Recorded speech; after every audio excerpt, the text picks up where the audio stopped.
from the high desert in the great American Southwest. Welcome to Dead Air, covering 25 time zones like a blanket. This is Dead Air. That's right, that's what it is. Hello, everybody. Welcome to Dead Air. Dead Air. Dead Air has two rules. No bad language, and only one call per show. But I want to serve up a very quick warning, and I really mean warning. Tonight is not a joke. Some of the material in this broadcast may be very disturbing to some people, so be warned. This is not Happy Night. Maybe some of it will be, who knows. But some of this material is scary stuff indeed. And the only headline that I'm going to even put in here actually qualifies as Halloween scary to me. The United States has decided to send combat troops, special forces, actually, 50 of them, to Syria. Now, I'm a Vietnam vet.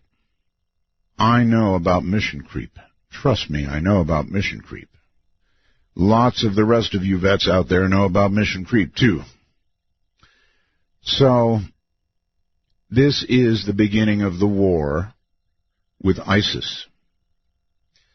And that's Halloween scary, in my opinion, by any measure you can talk about. We're going to do some things you're probably not ready for tonight. There will be some stories from all of you, some that have been phoned in, some that will no doubt leak in through Skype and other means. And, of course, our national number. We'll get to all that. I've got a couple of stories I want to read you first. This comes from a young lady. When I was 18... and I moved in my first place, my friends decided to show me the local cemetery at night after a hard day of hauling boxes. It was a large cemetery with old graves on one side decorated with statues on the other side, a lawn with headstones of veterans in the area laid flat in the grass. The six of us walked down a path that separated these two sections of the cemetery, admiring the statues and pillars to our right.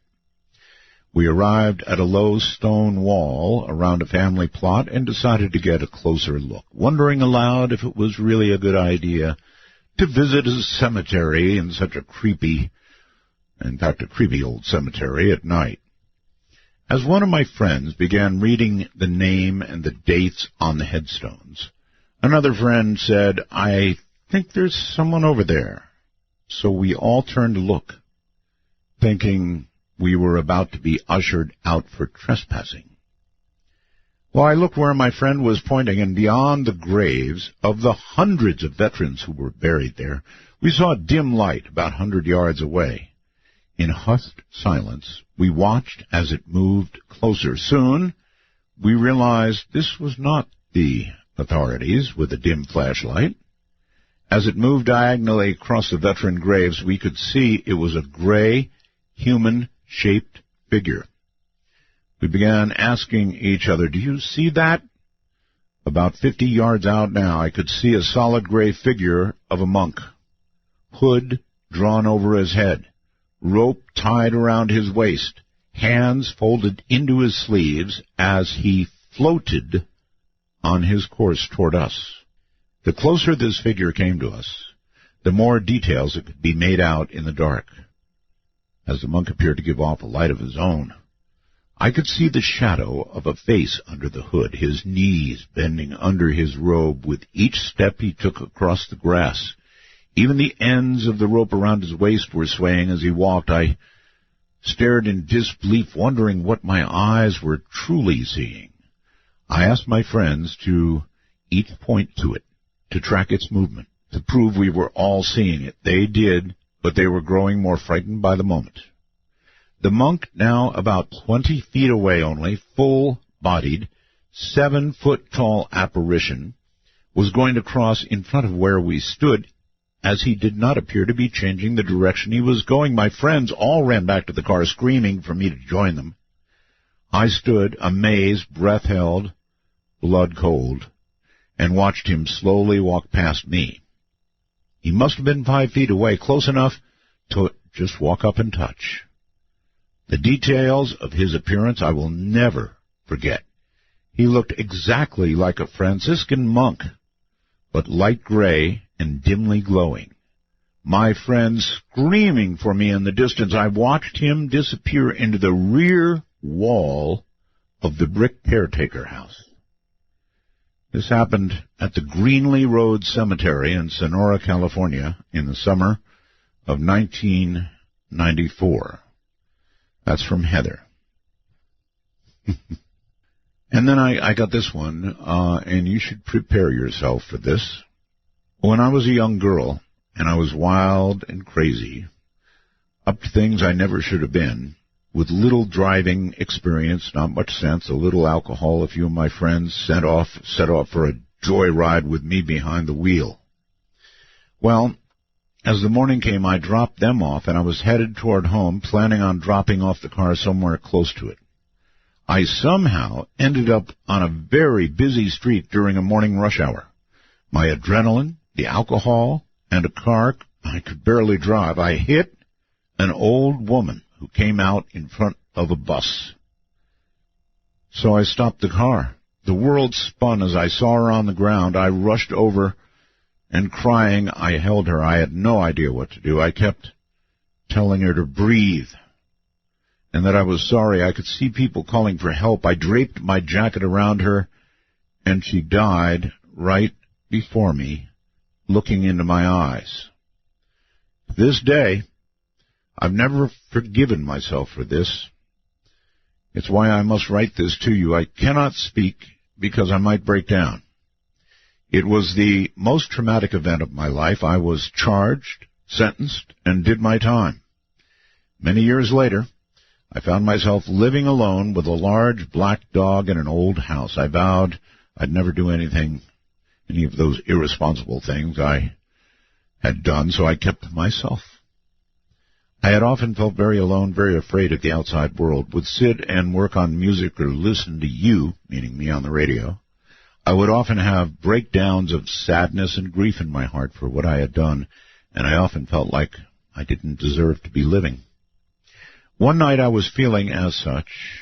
I was sitting on the edge of the bed, going through a box of my court papers, the newspaper article of the accident, and I broke down and crying so badly I almost couldn't breathe. I just thought it's time to end my life. But then I felt something heavy touch me on the shoulder, something leaning up behind me, holding me, a flash of this old woman's face. That woman I accidentally killed, but not in the way I had seen her on the street on that horrible day, but a gentle, sweet lady holding me. And I was not scared at all. She comforted me. There were no words. I never turned around to see her, but I felt her, and I knew her for that moment. It seemed to last a long time. I felt like I had cried for years and years of sorrow finally out of me that night, but I stopped feeling alone. For the first time in about 10 years, this experience has forever changed me and the way I see the world, people, and learning to forgive myself. I strongly believe that having such a traumatic moment like this sort of intertwined our spirits for some reason, and I have no idea what that reason is. But not a day goes by that I don't think of her or those moments. It's a couple to just sort of start us off. I've got a couple of people on the phone. It's going to be a difficult night because I'm going to be like a one-armed paper hanger. We've got a very great deal to do coming up in a moment. Barbara McBeth she's actually independently researched and studied spirit and ghost phenomena for over 50 years. She has conducted lectures, presentations, conducted ghost tours at locations where the ghost phenomena has been experienced by many different people over many years. She's also been a co-spokesman on behalf of the Ghost Investigators Society. You know them well, in a USU documentary on television and radio. Barbara will be with us alone tonight. You will hear things you have never heard before. Only perhaps 2 or 3 of the ones we have ever been aired. Barbara's leery of anybody who claims to be a so-called expert in any aspect on the subject of ghosts and hauntings. She believes there are too many unknowns about it. Anyone can claim a title. She believes that a ghost is the essence or conscious soul of a person who has lived on this earth. A ghost had a physical body, but the consciousness continues after death. She believes that whatever kind of personality we have, while we are physically alive, continues and is still retained after physical death, or at least fragments of it. The EVPs that have been recorded have every range of emotion and personality which clearly comes through those recorded strange-sounding voices. In addition to the fact that Barbara is with us tonight, I would like to point out that if you go to artbell.com, click on Barbara's photograph, several photographs gathered by the GIS are up there for you to peruse. That said, let's take a very quick break, and we'll come back. But once again, ladies and gentlemen, I'm telling you, this will be disturbing material. Consider this your final warning. I'm Art Bell, and this is Dead Air.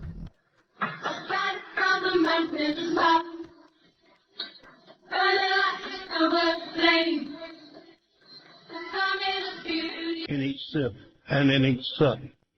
Will you partake of that last offered cup, or disappear into the potter's ground when the man comes around? Welcome to Take a walk on the wild side of midnight. From the Kingdom of Nod, this is Midnight in the Desert with Art Bell. Please call the show at 1-952-225-5278. That's 1-952-CALL ART. All right. Here's the deal. If you've got a really scary ghost story, call me. If you don't have a good scary ghost story, don't call me. If you've got a really good scary ghost story and it's short, call me. If it goes on forever, don't call me. We sort of need to get it on and get it off because we've got a lot to do tonight. Same goes for Skype, of course. So here we go. National number is 952-225-5278. That's 952-225-5278. Might as well upset somebody else's night, right? With a scary story. And then on Skype, you are welcome to join us, of course, as usual, in North America at MITD51. Download Skype. It's so easy. And then go to the add a contact, and we are that ad. Put in MITD, as in Midnight in the Desert, 51, and then we'll be in your contact list, and you can call us. All of that said, let us first say good evening to Barbara. Good evening, Art. From the GIS. All right, I want to say something about the GIS. The recordings that you're going to hear tonight are of the dead, and it's very scary to hear, so be warned. Now, these are gathered by a non-profit group. What was a non-profit group, the GIS. I don't know what its current status is, but I know it's still non-profit, if not almost non-existent. However, Barbara remains a team member of it, and probably one of, I guess, wouldn't you be one of the original charter people, Barbara? Yes.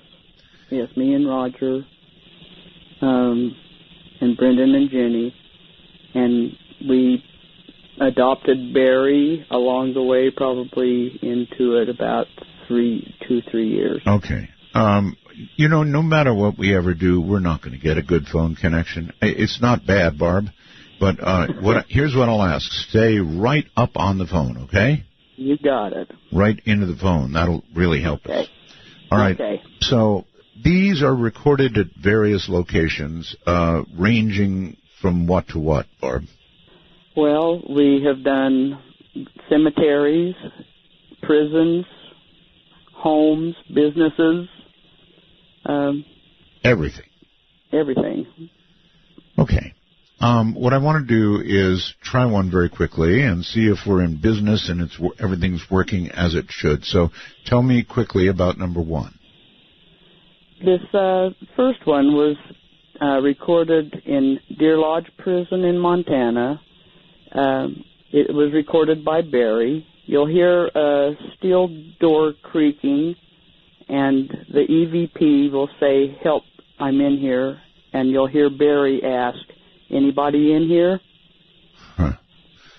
Okay, let's give it a try.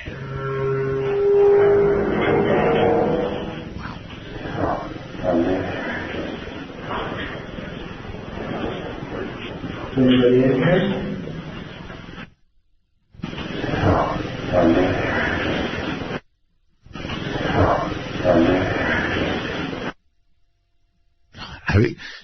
It sounded like "Help, I'm here."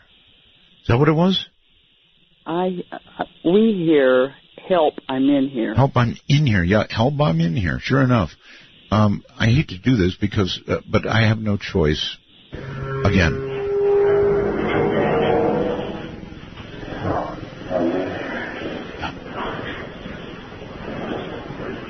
Anybody in here?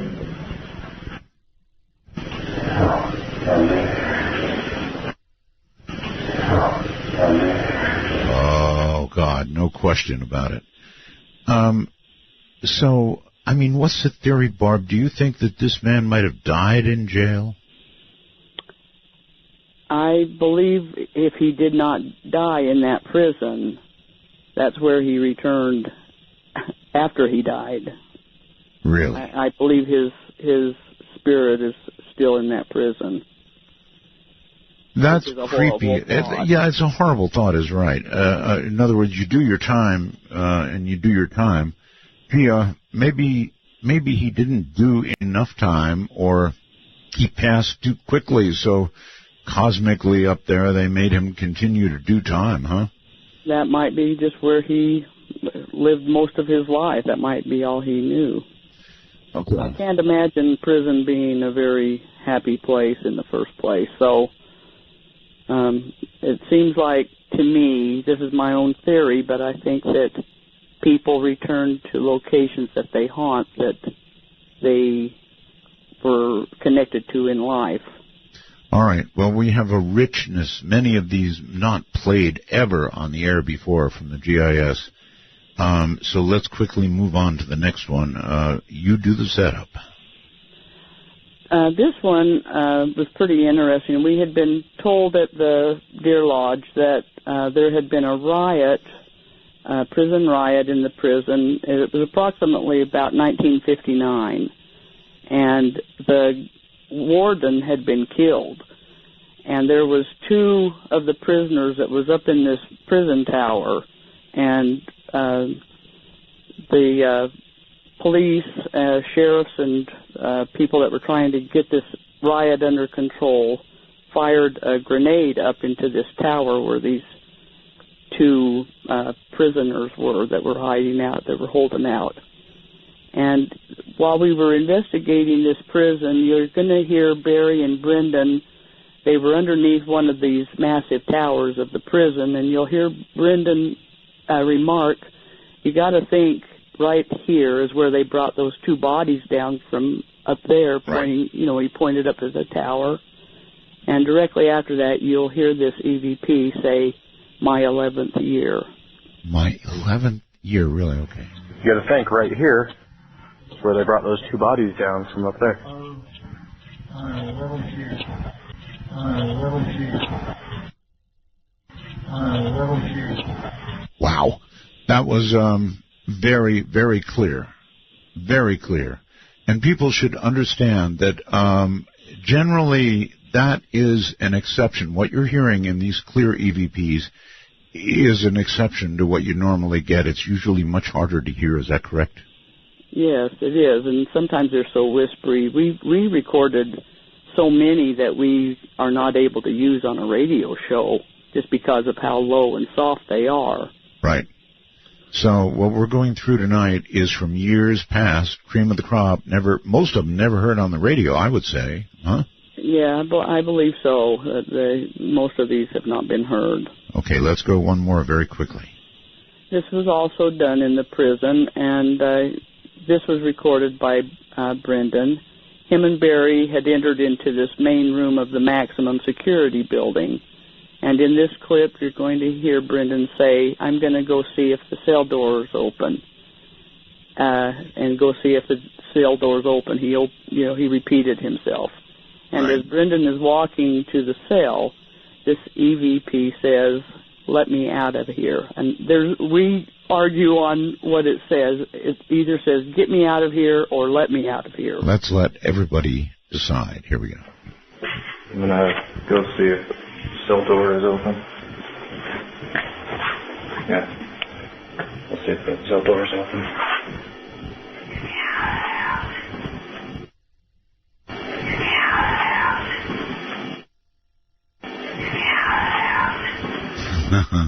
I think it's "Let me out of here." That's what it sounds like to me. Let me out of here. Wow. Yeah, there's discussion between us on what it's saying. But you can hear something different, and that's all right. It's just that there is a voice there that should not be there. Well, yeah, clearly. Some of these now were recorded on audio tape, and then, of course, in later years, you moved to digital. That sounded almost like it came originally from audio tape. From audio tape. Right. And I think it did. Right.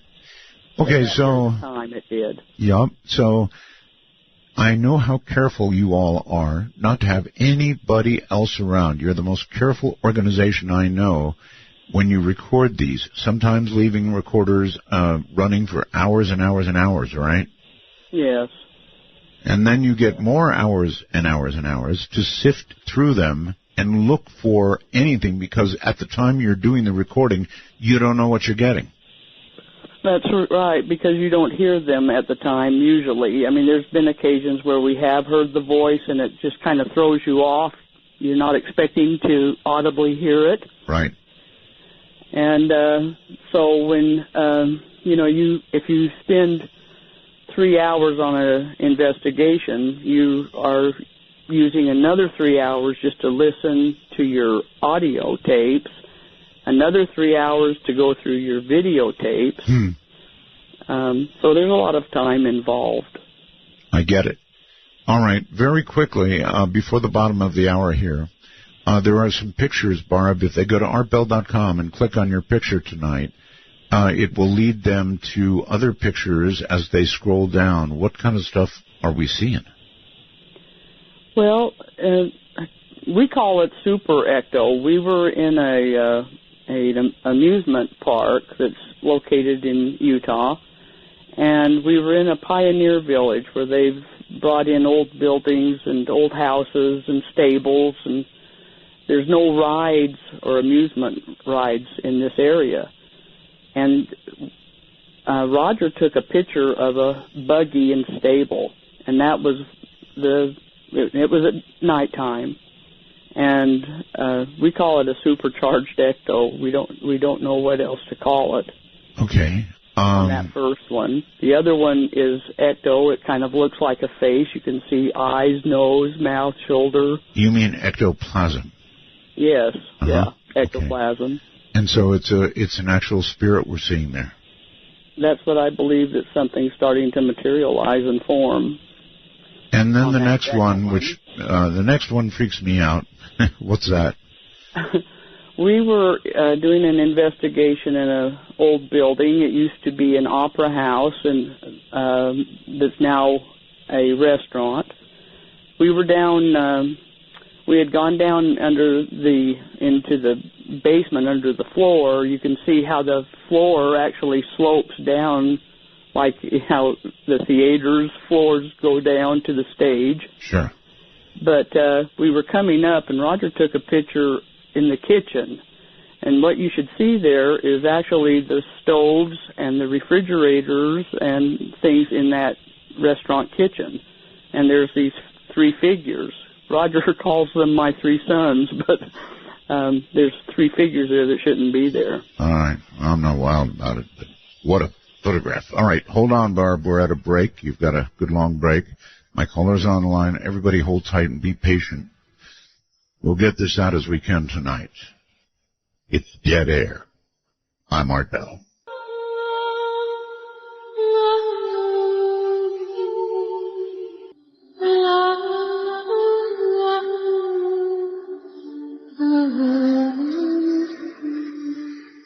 Welcome to Dead Air. Feel free to sniff our packets. Then, with a smile on your face, please call the show at 1-952-225-5278. That's 1-952. Art. Good evening. I'm going to warn you again, a lot of what you're going to hear is really going to be frightening because it's real. So, please be wary. Please keep the children away. And, oh, by the way, hi to Bobby and Cagayan de Oro, way down in the Philippines. That's my wife's brother, and I wanted to say hello. Now to the phones we go, and hello there. Thank you so much for holding so long, and welcome to the program. Thank you, Art. How you doing? I'm doing well. What part of the world are you in? Well, I'm in New Jersey now. I just moved here. I recently retired from Las Vegas Metro Police in July. Oh, you were one of ours. Yes, yeah, for 15 years. All right, so tell me what happened. So, at the time, it was a few years back, I was working for a team as a saturation team, and we're two-man units. Usually Metro's single man. Mm-hmm. And we were down on the strip working on a Friday, and it was busy, and me and my partner were tired, and we just kind of wanted to go chill out. So we jumped in the car, and we took off towards Lake Mead. And as we're going down, we didn't get all the way down to there. We got to about Boulder Highway and Lake Mead, and we pulled off, and there's a road called Pabco Road, and that road actually goes all the way around out to the desert. Mm-hmm. So we pull off into the desert, and we kind of just pulled around and turned the lights off and just turned on the parking lights and just sat there and started chilling out. Now I'm driving, and my partner's sitting there, and he's on his phone, and as I'm looking, just illuminated to our right, I see somebody walking towards us. And I said, oh, man, we just didn't even want to get bothered. So this person's probably about 25 yards away, and they're walking from my right to left. Yes. So I tell my partner, I'm like, hey, heads up, there's somebody coming. So he looks up, and we see, as he's getting closer, we see a female. She's probably about 12 to 15 years old, short brown hair, and she's dressed in like 1950s. It almost looked like a poodle skirt or something. It was kind of light brown. And so now she's walking in front of us, and she's right in front of our car, and she's not looking at us. And then as she gets to about past my window, I look down, and she doesn't have any feet. And she's just walking by, but I can see her skirt moving. With no feet. No feet at all. God, I didn't pay attention to her. What is when a law enforcement officer sees something like this, what do you do? Well, well, my partner goes, is that real? I said, I don't know. Well, by the time I turned the spotlight on, she was gone. There was nothing there. We're in the middle of the desert. They're not even scrub or anything. It was like a construction area. I take it, though, she was close enough, you got a good look. Oh, I could identify her in a lineup. And in fact, I'll tell you how busy we were. That happened, and we kind of just like, okay. I mean, it's Las Vegas, and we deal with that kind of stuff. It's kind of weird. I don't want to think that, but okay. Well, so we go on about our day, and I actually kind of forgot about it because it got really crazy that night. Uh-huh. And about a couple weeks go by, and we're in briefing, and they do electronic briefing where they show it up on the wall, and they're going through the slides. And Las Vegas Homicide just came out with a thing where they wanted us to review all the cold case files. Right. So they're coming up. Okay, this week's this week's that, this week's that. And I'm, nobody's really, we're kind of paying attention. And they popped this one up, and as soon as I saw the picture, I was like, that's the girl we saw. Oh, my God. I didn't even read the rest of it. I was like, I know. I was like, she was murdered in Henderson. I know she was. It had to been near Boulder Highway and Papco. And I looked at it, and sure enough, that was her. When had she been murdered? Did you, obviously you looked into the date, I'm sure. Yes, it was 1975. And they don't know exactly where she was murdered, but she was found out by the Henderson Ponds near there.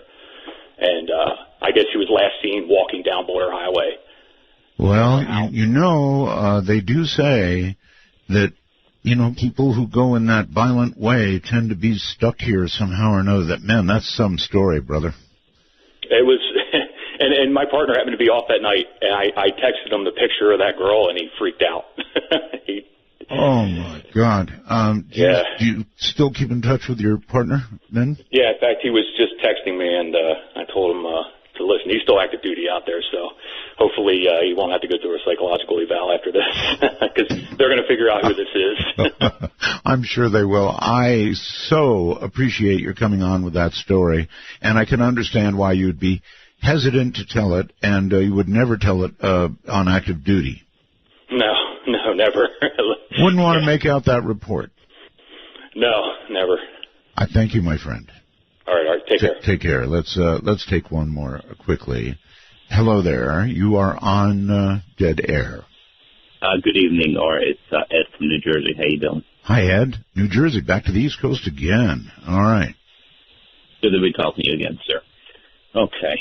Well, my story takes place in the mid-'80s. I was about 10 years old.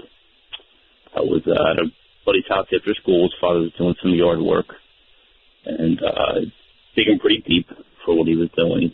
And he came across something, didn't know what it was, ended up being a coffin. A what? A coffin. A coffin. A coffin. Oh, now, God. This was the, inner city in New Jersey. Homes were from the mid to late 1800s, early 1900s. So, there was a small backyard. So, long story short with that, ended up being a toddler. They looked into it, the authorities. When it was done back to 100 or so years ago, it was done properly. Just nobody knew it was there. Forward about 6. Not what I want to find when I go digging in my backyard. No. So it was an infant. Yeah, I believe it was around 18-month-old. Boy. So, I would assume all you found would be bones at that point, of course. Well, I wasn't there when I opened it. Consider yourself lucky. Yeah. Oh, yeah. Any activity at all after that? Yes. This is what the good part of it is. Fast forward 6 or 7 months, a new pal starts hanging with us. Hanging at my buddy's house again. What happened in the past is distant memory. And then one day, our new buddy says to my friend whose house it was, I didn't know you had a little brother. He said, I don't have a little brother. Yeah. I said, yeah, you do. He was just, peeking at me and waving from the top of the steps. Yeah. He was like, well, we thought, this kid, we thought maybe he was joking around with us. He never heard anything about the story. He was new to town, but his family was originally from the area. So every time we would be at the house, this one friend of ours would be the only one to see this kid. Well, one day, the kid's father comes to pick him up and says, guys, want to hear a funny story? My great-grandparents used to live here. They actually lost a child when he was about 2 years old. So it was the one friend who was seeing this entity's relative, great-uncle or whatever it may be. When we do these voices of the dead, this GIS stuff, we get a lot of children's voices.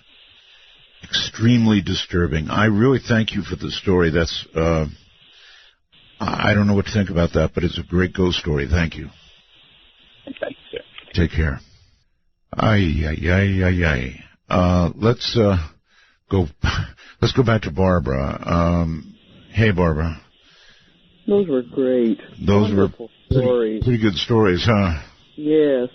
And the police officer, when they see something, they're trained to be very, they're on detail, That's great. I wonder if he ever found the killer. Well, that would have been a good, very, very good question. I guess it could still be a cold case today.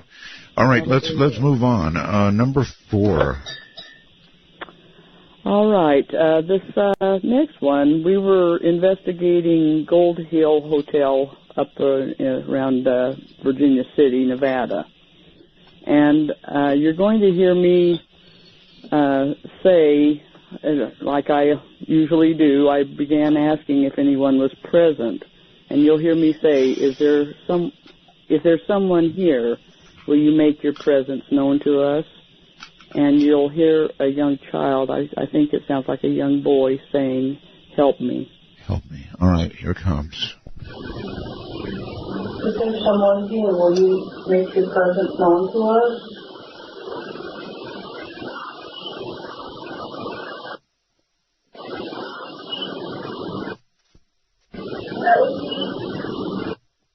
Man. Okay, so that was a child's voice. I'm very curious about the electronic accompaniment. Any idea what that was? No, I have no idea. It was kind of an odd sound that went with it, huh? Mm-hmm. Yeah. You could still hear it well. There is nothing that bothers me more than hearing the voice of a child that's passed. And it's because I guess we all feel children should go immediately without passing go up to where it's good, right? And it just makes me question why we get so many children's voices, because we never ever have allowed children to be with us. Of course.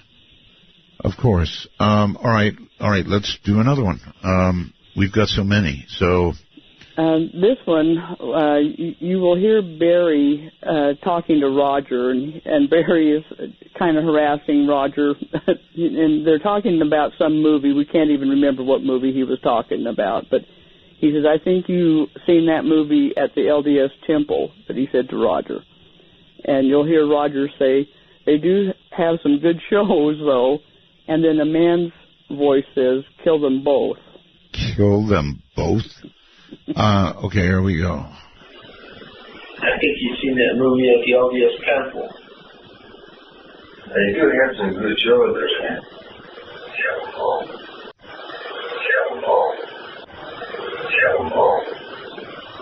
Huh.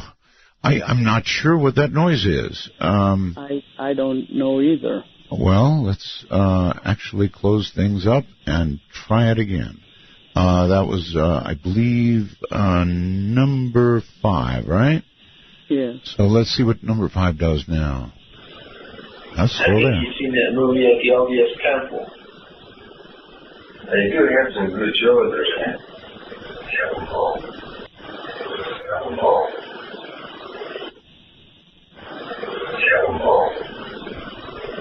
Okay, well, that's still, unfortunately, it's very, it's still, through all of that, it's very easy to hear.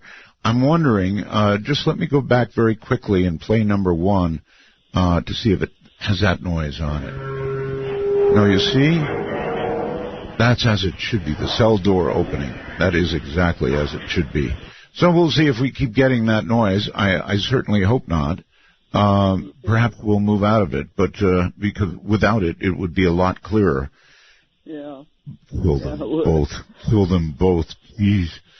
All right, let's try number 6 just to see if this is hanging with us. Okay. And it could just be the Gold Hill Hotel. Who knows? Yeah, that could be. We were in the living room area of this Gold Hill Lodge. And you can hear me say, if you can speak, will you speak so I can hear you? And it's a child saying, Mother. Oh. All right, here we go. If you can speak, will you speak so I can hear you? I don't... Mother, yes, Mother, but I just don't get that sound. And we'll kind of examine during a break coming up what that sound is. In the meantime, let me quickly go to Skype and Israel. Hello, Israel. Yes, hello? Hi. Do you have a ghost story for us? Yes, Mr. Bell, I have a very good ghost story for you. Fire away. Okay, let me get comfortable here, and I'm kind of nervous, so let me take a deep breath. Deep breath, yeah. So this ghost story comes from my mother. My mother's a Pentecostal pastor. Right. She's never told a lie to me ever in my life, so I have to believe her on this, and it's very hard for me because I'm a very rational person, and this is a very weird story. So let me take another deep breath here. Okay. So this ghost story took place in the mid-'60s. My mother was traveling around, and she found herself in the capital of Honduras. I believe it's called Tegucigalpa. Mm-hmm. And she was traveling around with some friends. And some of the friends, they worked at a resort, a hotel resort. This hotel resort was under renovation. So they go there. They say, let's stay the night here. And the ones that worked there, they went ahead and stayed in their quarters, in the employee quarters.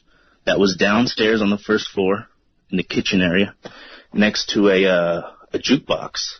This jukebox was unplugged for the renovations. It was also next to a dining area with many chairs and tables. Right. My mother was staying on the third floor. She just had a room there, I guess because of the renovations and whatnot. And on the fourth floor was staying a mother and her child. This was going to come into play. Okay. So my mother, she goes to sleep. Everybody goes to sleep. And I don't know what time of night, but middle of the night, my mother wakes up and she sees this dark figure above her. She says that this dark figure, excuse me here. You have to understand, I'm kind of nervous here. I get it. No problem. So this dark figure above her, it's wearing 1920s, early 20th century tuxedo kind of thing. Kind of roaring 20s tuxedo kind of thing. This thing has bold eyes, a dark beard, is just looking at her with hate in its eyes. It reaches down and grabs her by the throat, okay? She can't move, she can't breathe, she can't scream. She tells me that after a while, she I don't know how, she got the courage and the power, and she just broke free from this thing. You ran out of the room. I mean, understandably. Yes. You ran downstairs, and when she got downstairs, she found everybody awake. The people downstairs said that they had heard the jukebox going off. They had heard the tables and the chairs moving around and a lot of commotion, like if people were there. Of course, this is under renovation. There's nobody there. Sure. So they're there. Of course, they're freaked out. And then all of a sudden, they start to hear the baby crying. They run up to the fourth floor. They can't open the door. My mother tells me that the mother had left the baby in the crib, had locked the door, and had left for some reason. Yeah, I mean, Mother of the Year, right? Right. So they forced the door open. And when they forced the door open, they find the baby on the floor on a neatly laid out blanket. Someone had just laid out a blanket neatly, put the baby on top of it. Yikes. Yeah, and when they tell the mother said, no, the baby was in the crib, I locked this door. And, of course, everybody is very freaked out. Of course. So they all come to the agreement that they're going to sleep in the same room, and they're just going to sleep out the night. See, and that's very rational to me. I would too. Yeah, yes, sir. And, I mean, that's the end of the story, Mr. Bell. I mean, they just slept out the night in the same room, and that's what happened at that hotel. So somebody must have tenderly held or moved that child. How in the world could anything like that happen? It's very weird, and like I said, I'm not the type of person to believe this, but this comes from my mother, who's never lied. She's a Pentecostal pastor, and it's very hard for me to... Oh, I believe you. I just don't understand or even begin to understand the forces involved. And in hearing the voices of those who have passed, as we've been doing, is really, really creepy to me. Oh, and Mr. Bell, if I can add, I remember an old show with the GIS that they had the bathtub, if you remember. Oh, it really freaked you out. How would I ever forget that? That was a very good episode. Very good show. The drowning, I believe. Yes, sir. Yes, that's what it was, and that freaked me out. That's why I remember it. Okay. All right. Thank you very, very much for your story. This, of course, is Dead Air. What's going to happen tonight? Well, I don't really know, frankly. No, tell me how you don't feel it in your heart. Know you like what you see. Tell me, does fear excite you? Welcome to Dead Air. Worldwide on the internet, this is Midnight in the Desert with your host, Art Bell. To call the show, resolutely dial 1-952. Call Art, that's 1-952-225-5278. Indeed. All right, ladies and gentlemen, we're going back to Barbara McBeth now and more Voices of the Dead, and that really is what you're hearing. You're hearing Voices of the Dead, and it really becomes very, very disturbing for some people to hear this. And I checked, Barbara, it looks like we're out of the bad audio territory. Those just had it on it. So number 7 coming up. Tell us about number 7. This was at a Mortician's home that he was having activity, and I always felt like something had followed him home from work. And you're going to hear him. We were up in his son's bedroom where a lot of activity was taking place. And you're going to hear the Mortician say, can you see him while he's here? Can you see the lights? And you will hear a voice. And we have a dispute on what it says. Some of us think that it says, I don't know if I want to live, and the other one says, I don't know how I'm going to live. Okay. So I guess first choice would be, I don't know if I want to live. Here we go. Can you see the waves here? Can you see the lights? No, I can't live. No, I can't live. No, I can't live. Oh, man, that's clear. I don't know if I want to live. I think that's very clear to me. Is it? How does somebody on the other side, if that's where they are, that's a statement, right, Barb, of somebody who is probably alive, a statement, or somebody who is very recently dead and doesn't know it yet? Or the mind is continuing and they want it to stop, and they're still, as far as they're concerned, they're still alive because their consciousness is all right. still going. One more time from the other side. Can you see the waves here? Can you see the lights? No, I can't live.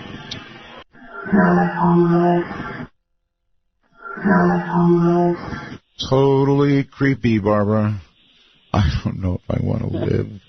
I don't know if I want to hear that one again. I want to emphasize to everybody that your organization is pristine, as are you, Barbara, ethically, in every way you can imagine. This is the real McCoy you're hearing. These people have done a fabulous job with thousands upon thousands of hours of work.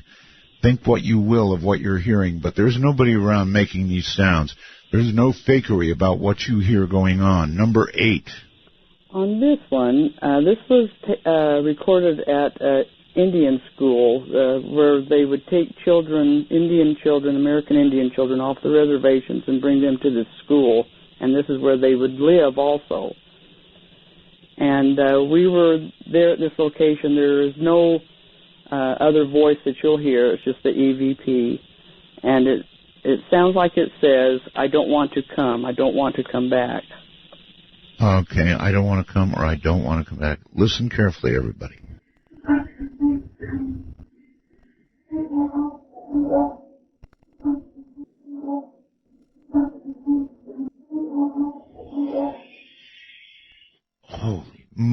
Holy moly.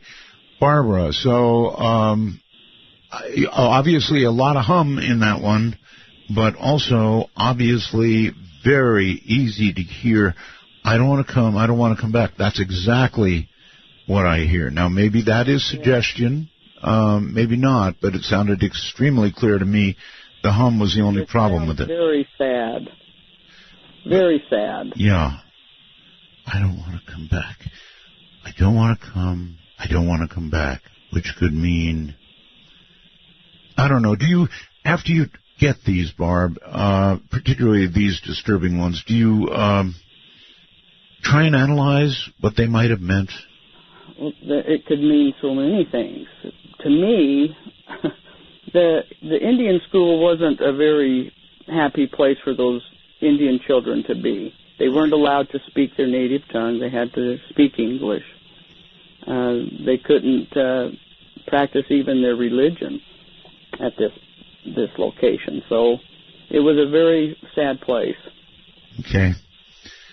How do you maintain your composure, Barbara? I guess you've done it for years, but still in all, hearing this stuff puts a big chill down my spine. So how do you maintain composure?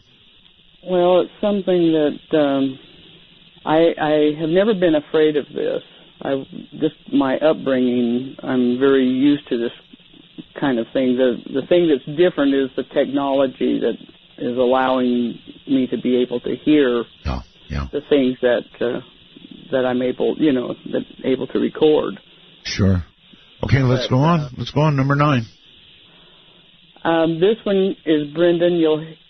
This was at a mausoleum, and you'll hear Brendan say, "Hello, is anyone here?" And this EVP was recorded. It's cold. It's cold. Yeah, cold. Here we go. Hello, is anyone here?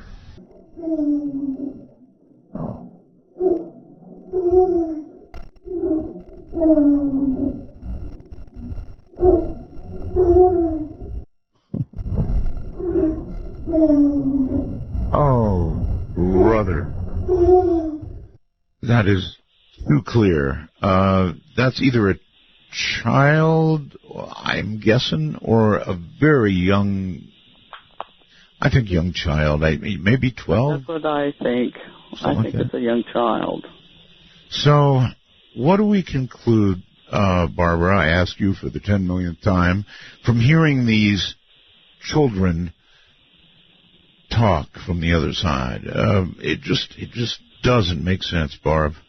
No, it doesn't, and I can't give you an answer. I don't know. They shouldn't be there. I'd be lying if I said I knew. Yeah, they shouldn't be there. That's what I would say. They should not be there. Okay. All right. Hold tight for a minute, Barb. Let's try a ghost story from Skype. These have to be good ones. Hello, you're on the air. Hello? Hello. Hi. Hi again. I just want to start. I'm from East Hampton, Massachusetts. Okay. I just want to start by saying that I have had lucid dreams before, and I have never had sleep paralysis, and what I'm about to say is none of these things. Okay. I was about 7 or 8, and I was sent to bed early. I was being a bad kid, as I did at that time.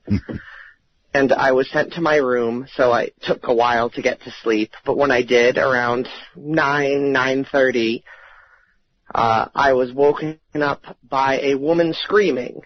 Wonderful. It was not my mother. My grandmother had passed away at the time. And she was screaming at me and saying, "Come out here." And as a foolish child, I decided to go out into the hallway. And in the hallway, sitting on a rocking chair that was not there before, I saw an old black woman. Good Lord. And this old black woman began to yell at me, telling me how I had let my family down, telling me how I was a bad person, and I maybe lasted 4 seconds out in that hallway before I ran back into my bedroom. Yeah, and hid okay. under Well, the you bed. know what? My first reaction would have been not to run out into the hall where the screaming was, but to go under the covers where perceived safety was. As a 7-year-old, I must have thought that You were being whatever ordered. happened to me, I'm safe because my parents were in the hallway right across the way. Ay. Wow. Okay, well, I don't know what to say about that, except you were one brave little 7-year-old. I'm much less brave now since then. I take it that eventually this older black lady was just suddenly gone? Yeah, never again any haunting things in my house. My mom used to say that my godmother was there when a wine glass broke, but I never felt the same feeling of this woman since that one time. I'm sure you're not looking forward to it again. So, listen, thank you very, very much for the call. I appreciate it, and I appreciate the brevity and the particularly scary nature of the call. Okay, so let's take one more, shall we? Very quickly. Let's go to the phone line and say hello, you're on the air. Hi, this is Wendy in Sequim, Washington. Hi, Wendy. Barbara's listening to your story as well as am I, so go ahead. Okay, well, this starts off with a Ouija board, and my brother was living in a house which was a very large farmhouse originally in a part of California called Rancho Cucamonga Upland area. Oh, yes, I know it, yes. Yes, and anyway, there was like 6 or 7 different apartments in the place that he lived in that had all been carved out of this house. And he was using a Ouija board and started to communicate with this, something he wasn't aware of what it was, but he was being alarmed that there was something in the house that was in danger, that there was going to be a bad thing that was going to happen in the house, and was driving him in his dreams, even when he wasn't on the Ouija board, to trying to find out what this was. He finally started to get a sense that there was a family living in the house, and the father had been really abusive, and there were like 6 or 7 kids, and apparently the 2 smaller of the kids were abused. I don't know exactly to what extent or all the details on that, but anyway, the house was a place that was very sad because also at some point later the house had to be sold. My brother looked all the records up on the house later. The house had to be sold, and so actually because it was a depression, people often took their riches and they buried them someplace in these homes, thinking that they would be able to come back to them. Sure. And so there was this big treasure in the house, is what this Ouija board was telling him. And there was different players that were different roles coming on the Ouija board. One time it was a little girl, one time it was the father who was very abusive and angry. And so it was a huge drama playing out, with my brother and this Ouija board. In the meantime... So what was he trying to do? Different times reach back and get the same person so he could find out where?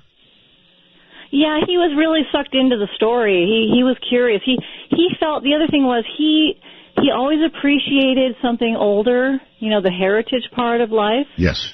And not very many people do that, really. So because he was sensitive to that, he appealed to them, and they appealed to him. And he was also lonely, living alone. And I think that probably didn't help things either. But there was just this wanting to reach out and communicate. Okay. Anyway, on with the story. So anyway, he does eventually... is driven. He tells the landlord he's worried. There's some kind of he thinks maybe it's an electrical problem. He's trying to solve it like a Sherlock Holmes, right? You could call it an electromagnetic problem, I guess. Yeah. So anyway, of course, I think he's he tells me these stories. I believe that he's sane. I don't think he has. I have no reason to believe that he has lost touch with reality. Okay. Let's just put it that way. That's fine. Anyway, so he finally ultimately does get the landlord to start looking around. And they do find on a very hot, there's this really urgent messages from the Ouija board telling him, time is of the essence. You must, driving him to tell, to get to find out what's wrong so the house doesn't burn down. And that's what they're trying to tell him. The house is going to burn down. He doesn't know why. He's terrified. His whole place is going to burn down. His birds, maybe the spirit was worried about the treasure. Well, that's kind of a twist about the treasure. So you're getting hot there. I'm sorry. Proceed. You got the good guts for these kinds of stories, don't you? After all these years. Anyway, so the landlord does, okay, you're crazy, but I'll go and I'll look around, I'll check everything. So sure enough, 100 plus, how hot it gets out there, right, regularly. Sure. And it's an old house, 100 plus years, well, not quite 100 years old, but it was pushing 100 years old. Lots of little hacks everywhere to make it in the Depression so people could rent it as an apartment all over the place, right? So it's probably Chevy parted, if you will, if anyone knows what that means still. So he goes up to the attic, and it's over 110 degrees in the attic. And sure enough, there's a faulty water heater up there. Oh, Lord. And had they probably not gone up there, the house probably would have burned down. But that's not the end of the story. So David goes, wow, could you believe that? I saved the house from being burned down. And, right. Well, and he didn't tell the landlord really all that was going on, obviously, because he didn't want the landlord to think he was nuts, right? Of course not. So then later, I think he's nuts. I'm thinking, oh, gosh. And my mother, to just tell you a little bit about her family, she's a clairvoyant. I won't get into all the details, but she would know who was in the cookie jar from 2 doors down, and there's 4 of us. And she just had eyes behind her head, and I won't go all the details on that, but anyway, my brother is very clairvoyant, and I kind of think, well, maybe there's something to this. So my mother comes to visit, and she stays in his room, and where his bed is, and she gets in the bed, and she's sleeping in the bed, and she feels this presence walking out of the closet, coming around the side of the bed and climbing into the bed with her. And my mother actually didn't feel threatened at all because she's so clairvoyant that she knew immediately that this was a child that wanted to get close to her, that had known her son but didn't feel comfortable with a male person. Okay. And maybe didn't have much close, personal relationship with the mother, but needed a mommy, her being a mommy and all. Got it. And so she kind of just reached out, emotionally to reassure this child, but then she told my brother, geez, Dave, Anyway, so we all believed him. There's no reason not to believe him. There was a treasure. They were trying to drive him through the Ouija board, but the last part of the story, I think my brother's kind of maybe a little off. Maybe he's just spending too much time alone, etc. So I'm spending a lot of time with him, and I'm sitting up on he's moved from one apartment in the place to another one upstairs. Yes. And I'm sitting upstairs, and there's 3 people on this futon with all of our backs up against the wall. And my brother's sitting across the room, we're all talking, right? Yeah. And what we don't know about the house is there was a staircase in the house that had been gutted. It had been taken out, But originally the plans had an elaborate staircase like many of these homes did with the big, newel posts all the way up. And it had been gutted, though. It wasn't there anymore. All right. We're kind of running out of time here. Okay, so I'm sitting there, and I feel so clearly as day some kid sitting with their back up against the stairs, pounding on my back up against the wall. Wow. Yes. And I look to my right, and the 2 people don't feel it. I heard it. I felt it. I turned, and with my chin dropped, the people next to me, literally next to me, did not feel it, hear it, or understand what I was so alarmed about. Okay. I looked at my brother. We both smiled. God, what was the treasure? Well, we never found the treasure. He searched, never found it. Okay. Thought it was a Rolex watch from the 20s. All right. Thank you very much for the story. I would have liked for the treasure to have been located, but that much communication on a Ouija board, well, frankly, even a little communication on a Ouija board is a very, very, very bad idea. Barb, welcome back. Thank you. You agree, by the way, on the Ouija board? Oh, yes. It's not a toy. It's not a toy, and so many people treat it that way, don't they? Well, it's how it's promoted. Uh-huh. Barb, you and I are both getting up there. I don't know how old you are, and I won't ask because you're a lady, but, I'm 70. I'm hearing footsteps. I know eventually I'll be on the other side. Is it your intent, Barbara, to try and communicate when you get there?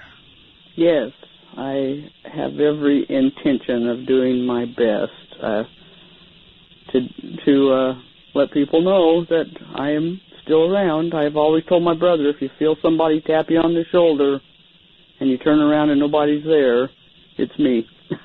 I've always told my wife to watch the ceiling, and she usually slaps me. All right, let's go to number 10. Number 10. All right. This was in Rollins Penitentiary. We did this prison many times. We were in the death house recording, and we had Fox News with us at this location. Wow. I think it was around Halloween time. Okay. And this voice was recorded on 3 recorders and my video recorder. Wow. This one was recorded, I think the one that's on the website was done by Jenny, but everybody picked it up, and she was in a different location than me and Barry and Roger. That is so interesting. 3 devices picking it up. Yeah, there was actually 4. There was 4. 3 recorders and my video recorder. Okay. But you'll hear this voice say, "I appear." I appear. Okay, here we go. I appear. Ooh. I appear. I appear. Well, there's nothing at all hard to hear about that, is there?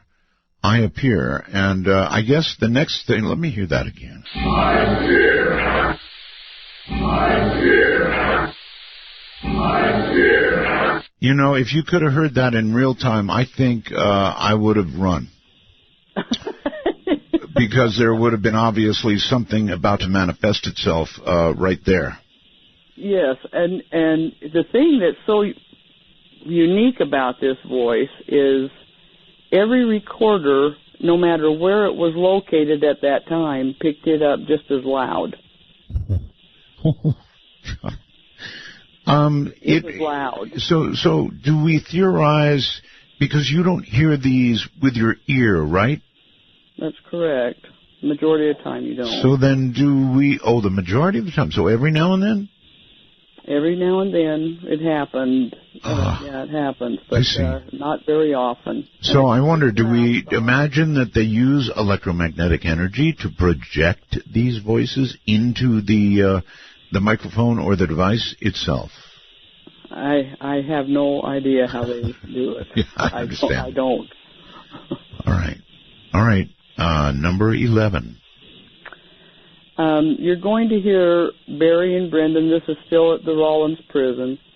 They were walking into the solitary confinement area, and they hear Roger talking in another section of the building. And Brendan asks Roger, you're gonna hear Brendan ask Brendan asks Barry, who's Roger talking with? You know, who's he with? And Barry responds sarcastically, he could be talking to somebody and have nobody with him. and the voice that recorded, it sounds, it's upset, and it says, "You lose again, coward." Really? Okay, here we go. Who's Roger with then? Who's talking to somebody? He could be talking to somebody and have nobody with him.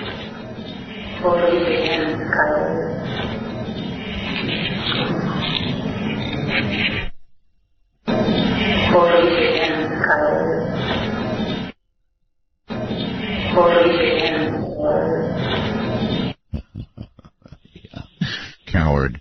That sounded like, I would say, a woman's voice, yes? Yes, and they had a woman's section, a woman's prison there in that prison. They had a small section. I understand. Okay, that explains it, I guess. You did tend to go to a lot of, prisons, and did you go to hospitals? We tried. In fact, there was one that was being torn down, and I thought it would be an excellent place to go because I had had so many employees of that hospital and patients of that hospital tell me how they had seen a woman in red in the original intensive care area. And so I waited until they relocated all the patients and all the machines and all their stuff out of the hospital, and I had approached the members of their board of directors if we could conduct an investigation there before it was torn down. I would imagine in years past it would have been easier. All the attention now to the paranormal, TV shows, radio shows, investigators crawling all over the place. Yeah, exactly. It was a lot of years ago before people were really doing this much of it, because now I'm sure there's a lot of no's that are given out. Well, yeah, they would not let me do it, even though it was being torn down. Do you believe, Barbara, that the collection that we're hearing tonight, and so many more, so many more, are evidence, absolute evidence of people who have died? To me, it is. I don't know how else, how it could be explained any other way. To me, I have no doubt about life continuing. Your body, you might be dead, but you continue. Yeah, okay. Let's do another one, if we dare. I believe this would be number 13. No, this is 12. This is 12, okay. There you go. I'm wrong. Sorry about that. That's okay. You're going to hear Brendan. He's talking to the prison director, and you will hear her ask him, what do you do with it? And she's referring to CDs that he had made for her while we had been at the prison previously. Okay. And he responds and he says, I've got it because I make backups of all of them. And a voice joins the conversation and says, I have to go now, I'm dead. Oh, my. Okay, here we go. What are you doing?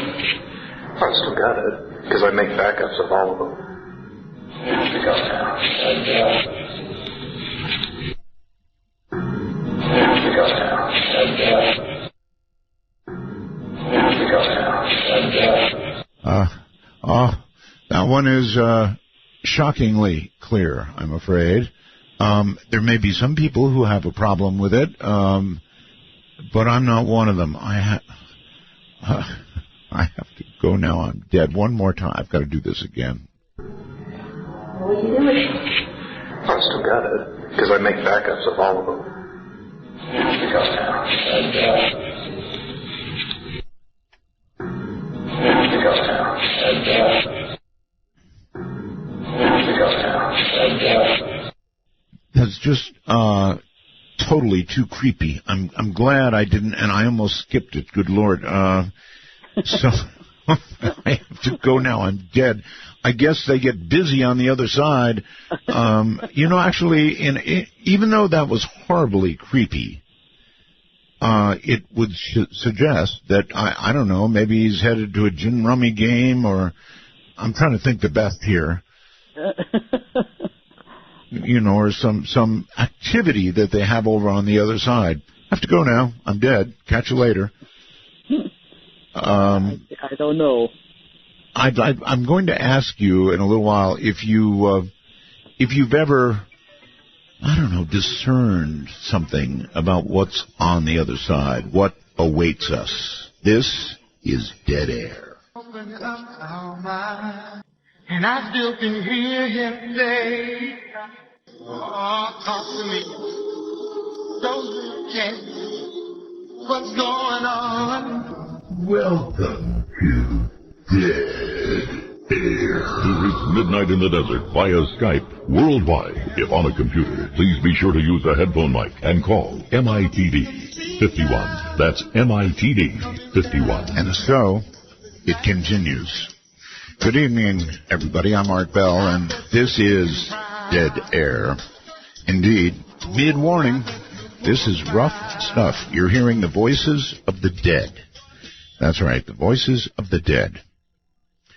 This is the GIS that has done the work for you over many, many years and thousands of hours of recording, transporting themselves to locations where they thought they could get things and getting them.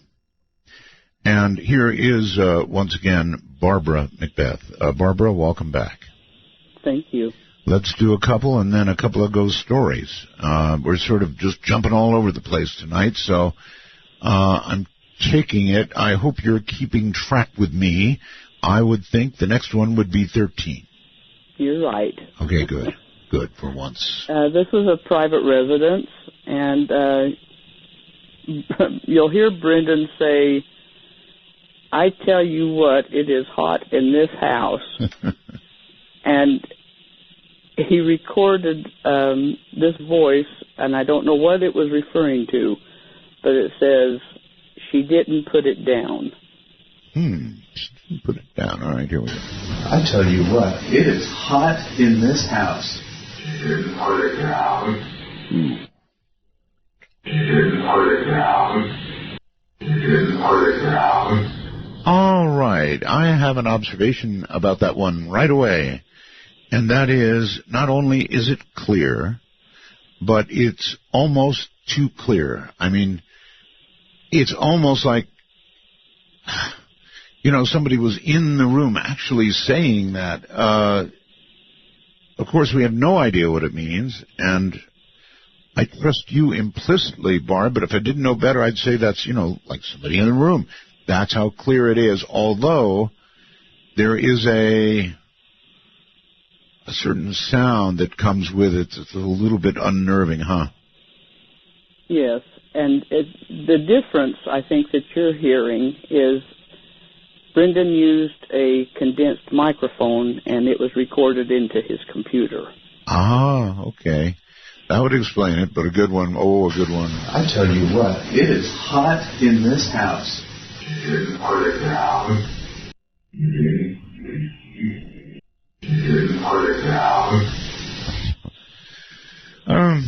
So she didn't put it down, but there's no way to know what that means, huh? No, I mean, it wasn't. It's what it's saying isn't relating to anything that was being said or done at that time. Barbara, you do this, but how do you sleep at night? I sleep very well. You do, huh? Oh, yes. This doesn't scare me. I find it very fascinating. People that have witnessed ghosts, like a full apparition, yes. I feel like they are very fortunate. And I feel like we have been very fortunate that we have recorded so many voices that they have talked to us, like what they have done. Did you hear the opening story? It was from Heather, actually. Yes. Oh, my. That's called Up Close with an Apparition. Yes, and she's very fortunate to have experienced that, because there are so many people, especially people that research it, and all the ghost investigators that are out there now. Mm-hmm. They would love to experience something like that. They would give anything to experience that. I guess that would be true of ghost investigators, but it would not be true of me. That tells you why I'm not a ghost investigator. Just hearing these voices puts a chill down my spine, and I guess we might as well do the next one, though I'm almost hesitant. Tell me about it. This was in the same, in fact, it was the same day, and Brendan recorded this in the same house. He says, is anyone here? Does anyone want to talk to me? And this voice was recorded. There was blood. There was blood? Uh-huh. Okay, here we go. Is anyone here? Do they want to talk to me?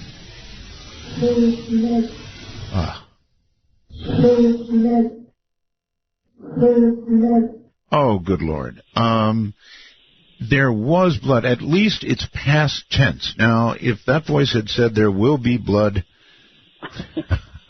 it wouldn't matter. I mean, you don't hear it until you get home.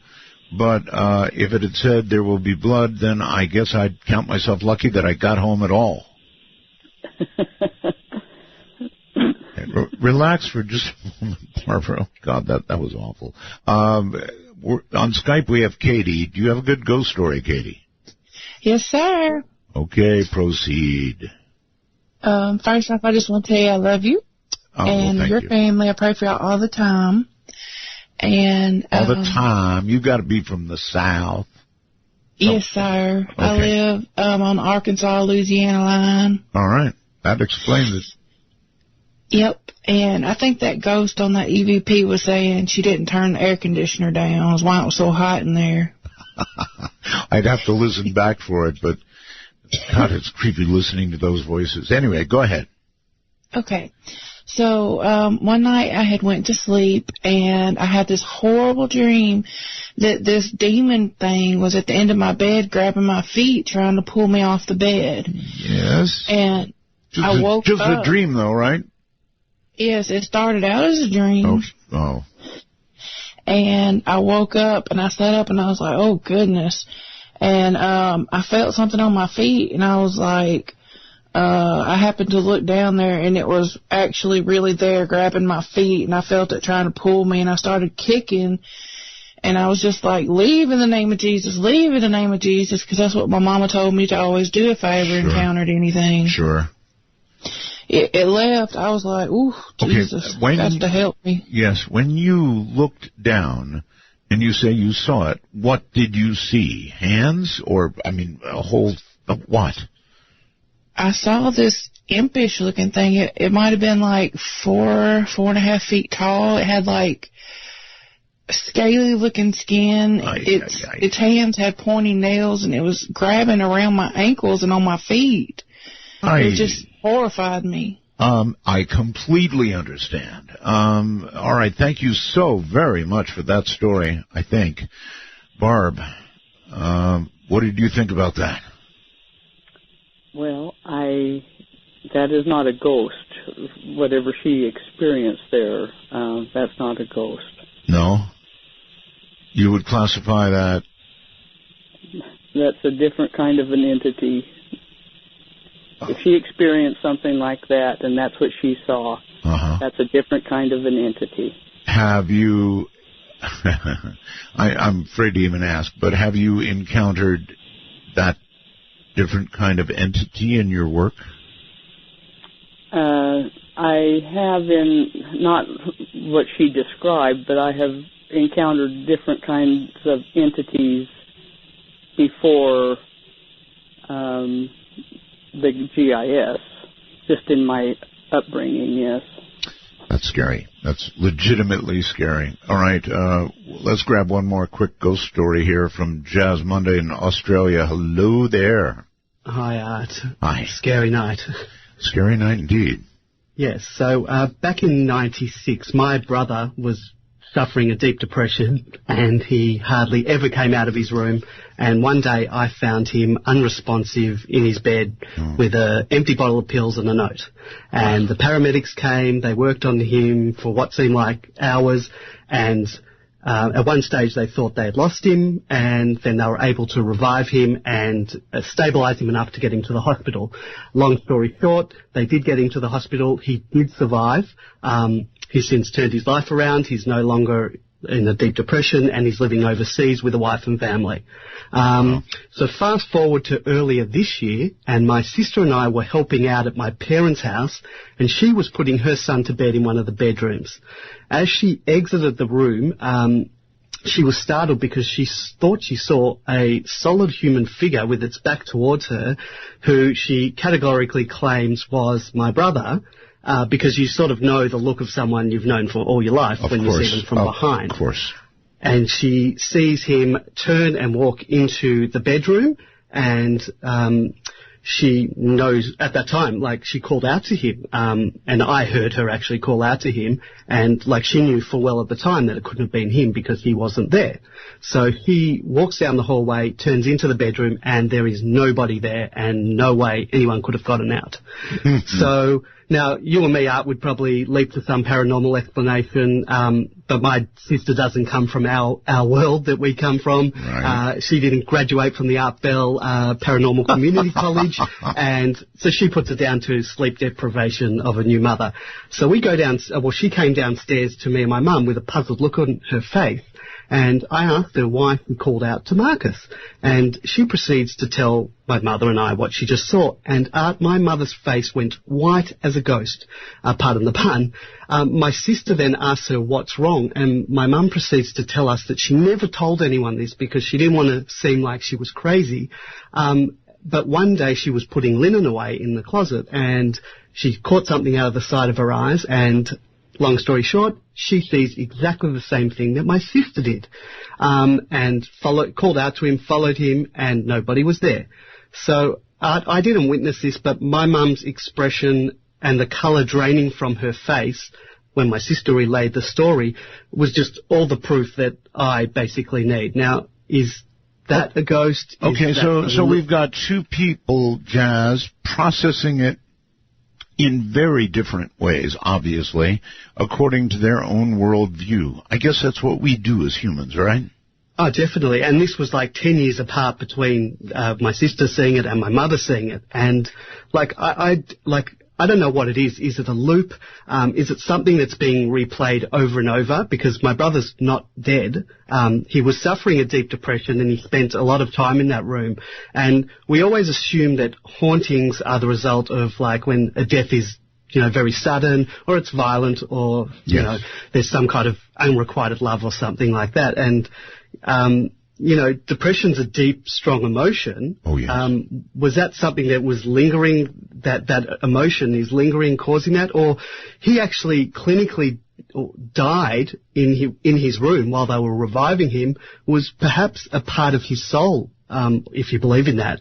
Oh, I do. Left behind. I do, Jazz, I do. Thank you so much. No problem. Have a good night. So, Barb. That's a doppelganger. Is that what it is? Yes, they saw the ghost of someone who's alive. Yeah. And projected, Barb, that kind of depression that he described, combined with, a near-death experience or a death experience, depending on how you want to look at it, I guess, could project some pretty strong stuff, right? Oh, yes, that could be residual experience that from just the emotion that this young man was going through at that time in his life. Burn something in that room, that atmosphere. Gotcha. All right, Barb, two questions for you. One I've been waiting to ask, and that is, have you, in the years you've been doing this, gleaned anything at all about the nature of the other side?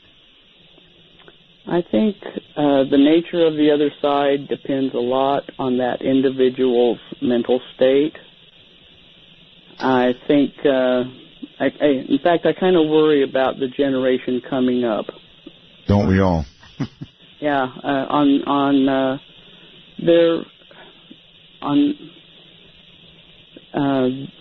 how the ghosts will be in the future. I mean, there is so much turmoil. Well, we are the future ghosts. And then as they will then be. One other question, and that is about suicides, Barbara. Have you discerned anything at all about suicides versus natural or even unnatural deaths? I've known some people that have committed suicide, and their families have all experienced activity. I don't believe their soul and their spirit is at peace after they've died. I think they're still in turmoil. Wow. I think the mental state of the person continues. Okay. All right. Let's do number 15. All right. This was at an old Western military fort that was established back in the 1800s, and it's still in use today. Barry was in the museum, and which used to be one of the barracks. And he recorded this child's voice. It says it's dark in here. Yeah. It was not dark in that room at the time. There were still lights on. Gotcha. But when we went back to that location and we were talking to the curator of the museum and told him about this child's voice, he informed us that he had just learned a few weeks prior that women and children were kept in the basement of the barracks for their own safety. The women, the wives of soldiers, were referred to as laundresses. And to keep them safe, they lived in the basements of these barracks. Because we were surprised to get a child's voice there on this military base, you know. I can imagine, of course, yes. Here we go. Wow. I'm going to have to replay that for you, I think. It was quite clear and quite fast, so let me do it again. Oh, that is a little child's voice. There's no question about it. One more time, please. Yeah, that's awful. You know, obviously it's dark then in a different realm altogether, yes. The other side. And I don't want to think of the other side as dark. Maybe this poor child made a wrong turn, a.k.a. John Lear. I don't know. So. The curator was quite surprised that we had recorded a child's voice, and he was quite fascinated that we had. Yes. Yes. All right. One more. And it's number 16, and it's pretty... This has been heard before. Yes. But this is the creepiest, the creepy. It really is. Tell us about it. This is in a cemetery, and it's one of our favorite places to go. We get great EVP out of this cemetery. And we were discussing some ghost pictures that had been developed, and we were looking at them and talking about them. And we recorded this voice. I think that she came to a self-realization of her situation, and she says, "I'm completely dead." The moment of realization, huh? Okay, here we go. I'm completely dead. Okay, so we don't have that one repeated unless I repeat it, and I shall indeed repeat it. I'm completely dead. Okay, what's being said is, I'm completely dead, and there's absolutely no mistake about it. One more time. I'm completely dead. That's so weird. I mean, it might not have been the instant of recognition that person was dead, but it had not been a long time since that person found out they were dead. That would be my conclusion. Would you agree? Very, very possible. That cemetery is so active. In fact, one night, I've got to tell you a little ghost story. Okay, we don't have the time. It'll have to be on the other side. Okay. Other fine. side of the other side. You know, right. The other side. This is Dead Air in progress. Mississippi, middle of the dry spell. Jimmy Rogers on the Victrola up high. Welcome to Dead Air. As the night sweeps across America, you've found an oasis for the mind. To call Midnight in the Desert, please dial 1-952-CALL-ART. That's 1-952-225-5278. This one's getting to me. I've got the lights turned down in here. And this is just some pretty freaky stuff. What can I say? And we've got another full hour of it coming up. You're listening to Barbara McBeth, who's kind of here on and off in between the ghost stories with her own EVPs, the best probably EVPs ever played on the air. Many of these, most of these actually never heard ever before on the air. And very disturbing EVPs at that. Back to Barbara. You said you had a bit of a story, Barb. This is quick, and it's kind of comical. Sure. In that cemetery, we would always get cold drinks in a paper cup at a place and maybe French fries and a hamburger to eat before we'd start our investigation at the cemetery. And Roger had finished his drink, and we were walking down the road, and he tossed his empty cup into a garbage can that was chained to a tree.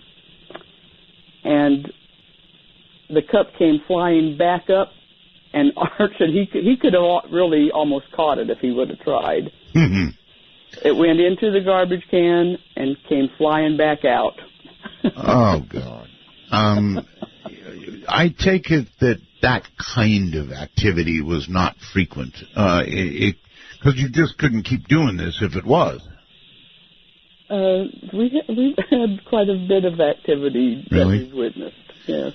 Well, then you guys had iron spines. That's all I can say. All right. Let's do one more, and then we'll take a ghost story. So, number 17. Yeah, 17. Yeah. This is a old building where a New Age business is now residing. Originally, this building, which a lot of the buildings in our town had brothels upstairs, the main buildings. Must have been a long time ago. Yes, back in, this is a railroad town. Uh-huh. And so Barry recorded this voice. He was upstairs, but they called the cribs where the girls would work, little small rooms. And he was winding up and we were getting ready to leave. And we have the impression that this female ghost kind of liked him. You hear this voice, she says, "Gonna miss you, and I mean it." Yeah. So I guess, let me just play it. I guess there's humor on the other side.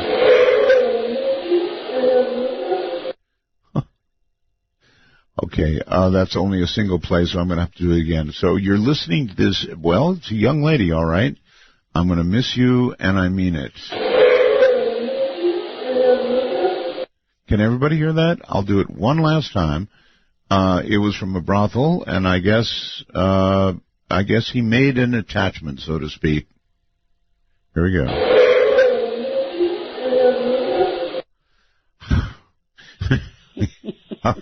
That's funny. Probably her routine line that she'd give when they'd leave. Maybe, but once you're on the other side, I guess you don't get to utter too much that people hear, and that's kind of a key. I mean, you're there with electromagnetic pickups and hearing things that other people don't hear, so it makes you wonder, how often does an entity, a ghost, try and communicate unsuccessfully?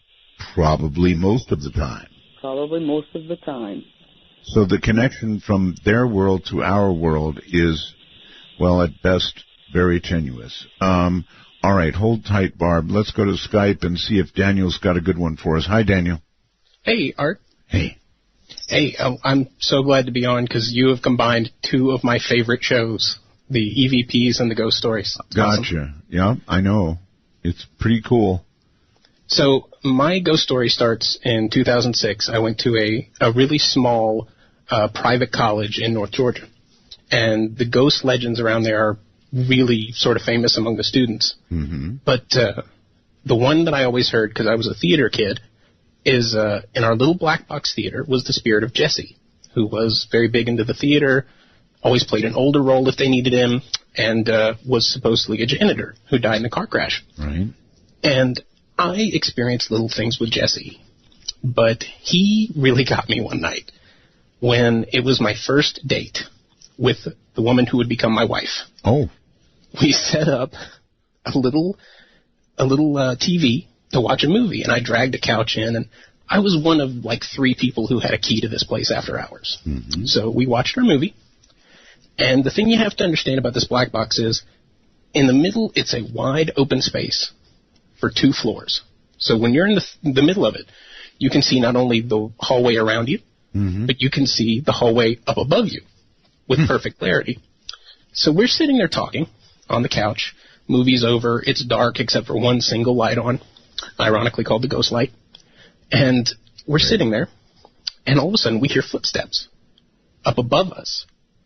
And so we look at each other, and we're really freaked out. And we sit there, and Art, I kid you not, up above us, we hear these footsteps go running from one side to the other side. Mm-hmm. And they sound like boot steps. Very, very loud. Obviously someone there. And Art, we can see it. We can look up there and see every bit of that, and no one is there.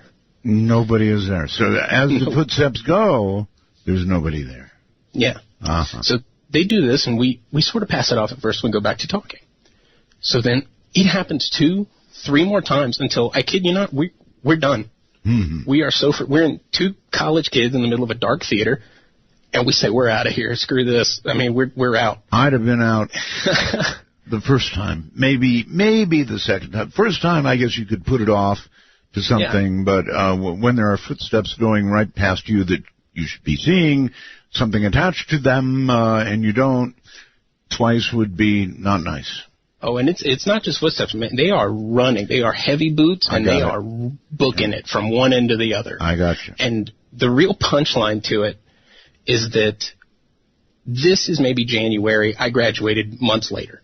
So right before I graduated, I talked to the head of the theater department. We're sitting in her office just chatting. And I happened to bring up Jesse because I never truly believed the legend behind him. I'd experienced him. I knew he was there. I totally felt that. But I didn't believe in the legend. Okay. And she goes, oh, no. She said, he wasn't a janitor. And I said, excuse me? I'm floored. She said, oh, I knew Jesse. He wasn't a janitor. He was a cook. He loved the theater. He absolutely adored it. And she goes, actually, and she reaches around and she grabs a picture and she hands me the picture. And there was Jesse. And she absolutely confirmed that not only was Jesse a real man, not only did he love that theater, but that she believed that he was there too. I mean, it sent chills down me. All right. Thank you so very, very much for the call. And let's go to Santa Rosa, I think, California, on the phone. You're on the air. Hi, my name's Kathy. Hi, Kathy. This took place in Marin. I occasionally am called to help people if they have a disruptive spirit or weird energy in their house, and some people down there had built an add-on to their home in Marin. They added a guest room on the back, and every time somebody stayed in it, they always wound up on the couch in the morning saying that it was freezing in there, that they didn't feel good, it was too cold, there was something wrong with their air conditioning, and sometimes it looked cloudy in there. So they would always wind up kind of afraid sleeping on the couch. And they didn't deal with it too much because they didn't use it to sleep in themselves. But then one day they decided they were redoing their house, and they were varnished a mantle over the fireplace. And when they woke up in the morning, there was a little child's footprints in the varnish going across the top of the mantle, and they didn't have any kids. So they got a little freaked out about that, and they decided they knew someone who knew me, and they just said, would you just come over and take a look at this, what's going on in our house, kind of an energy feng shui, I suppose. Sure.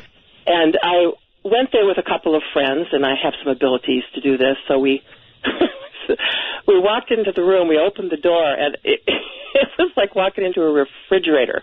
It was really, really cold. I mean, they said it's never been this bad, and we could see kind of a hazy, almost just a lightly milky cloud right in the middle of the room, and it happened to be just right where the bed was. And I went and I said, well, let's just stop for a moment and take a breath, and I said, hello, is there someone there? Yes. Who are you? And it moved toward me, and no one else could hear this, but I heard it right next to my ear. It said, Mother. I'm looking for my mother. Oh. I kind of got a little, well, okay, this is intense. So I said, what happened to you? And I saw a picture of a swimming pool.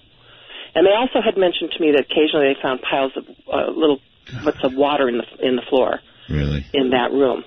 And there was actually some dampness on the floor when we were there. So we actually walked out of the room because it was really intense, and we were having a little bit of a hard time with it. You actually saw water on the floor, little water? There was little, damp piles of water, just like 3 or 4 of them leading out the door. I so know where this is going. I'm afraid. Well, they had actually had the plumber come and check. They had the air conditioning check. They thought there was something wrong with the house. Right. So I sat down and I asked them, have you ever had a swimming pool in the backyard? And they said, no, there's never been a pool there. And I said, are you sure? They said, well, we can call our next door neighbor. They had someone who lived there for 50 years. They gave her a call while I was there, and she said, well, yeah, some 10 years ago there was a swimming pool there, and the people who lived there, their 3-year-old daughter had drowned in the pool. Oh, my God, I knew it, yeah. And what had happened is that the father he blamed the mother, and he was so livid he literally showed up with bulldozers, I guess, and bulldozed the pool and filled it with earth. And they moved out. And 2 years later, the mother evidently, who had never gotten over it, died in a car accident. It was a single-car accident. There was some speculation that she had killed herself. And the little girl was, so as they told me this, I said to the little girl spiritually, just telepathically, can I help you? And she said again, I will need to find my mother. And I did a few things that I know how to do in terms of assisting spirits to move on, and reconnected her to let her know she didn't have to stay there. And I did manage to reconnect her with her mother and help them both move on. That poor little girl. Do you have any, I mean, we hear, with these EVPs, we hear so many children. Do you have any clue? I'm going to go back and ask Barbara again, but I mean, we adults, we somehow think that if a child like that drowns in a pool, they're not going to some nether region where there is nothing or darkness or cold or whatever. They're going directly to heaven without passing go, but it doesn't seem that way.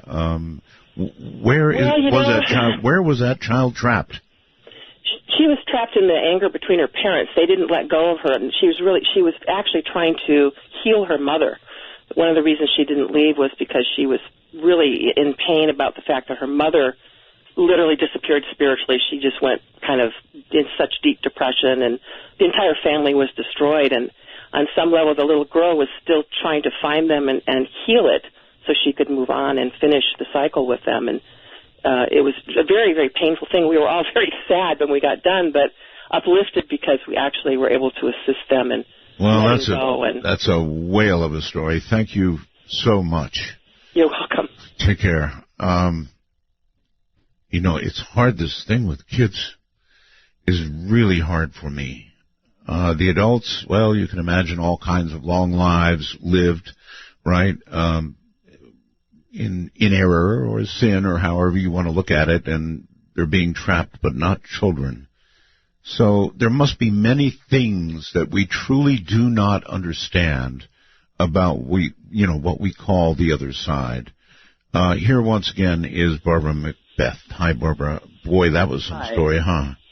Yes, it was. She actually got into a dialogue with a little 3-year-old. My goodness. And hopefully the people that live in that house have never experienced her again. She has moved on, hopefully.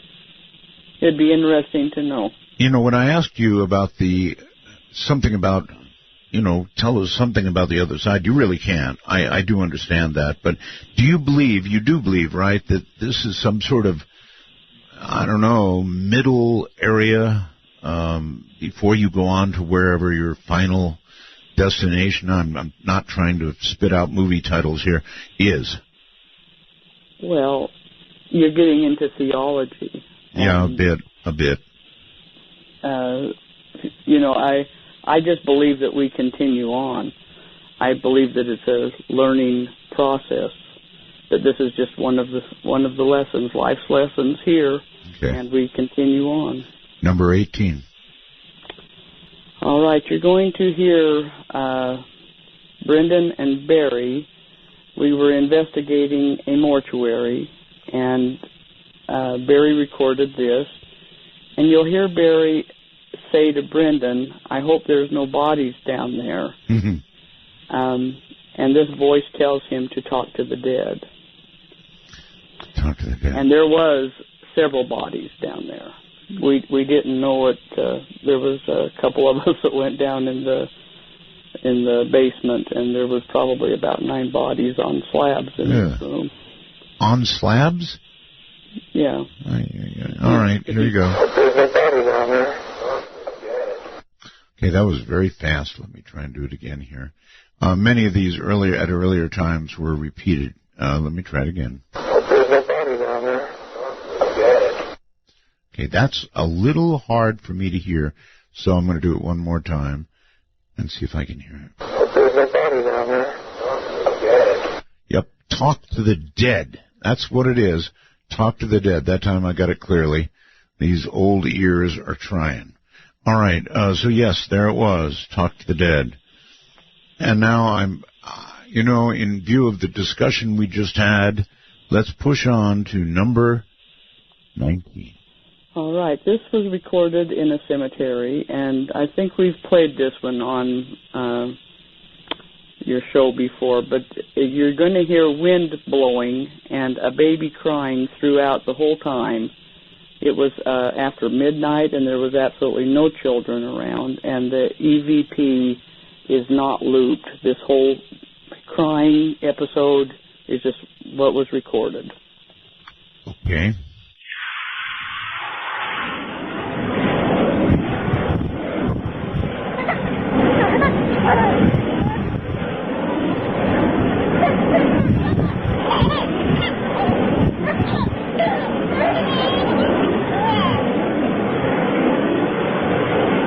Now, you see, it doesn't seem... My God, that was awful. I mean, how could a infant, a baby, be caught on the other side? That's awful. Yes, and some people think they hear it laughing. So it depends really? on how you hear it. Really? Laughing? That would be nicer. Let me try again. Hold on.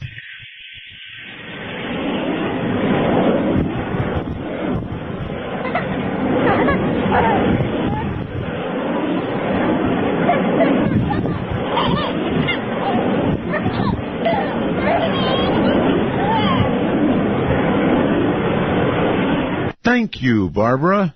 It's the power. It's either the power of suggestion, or I'm not really sure, but it does indeed. Thank you. Sound like laughing.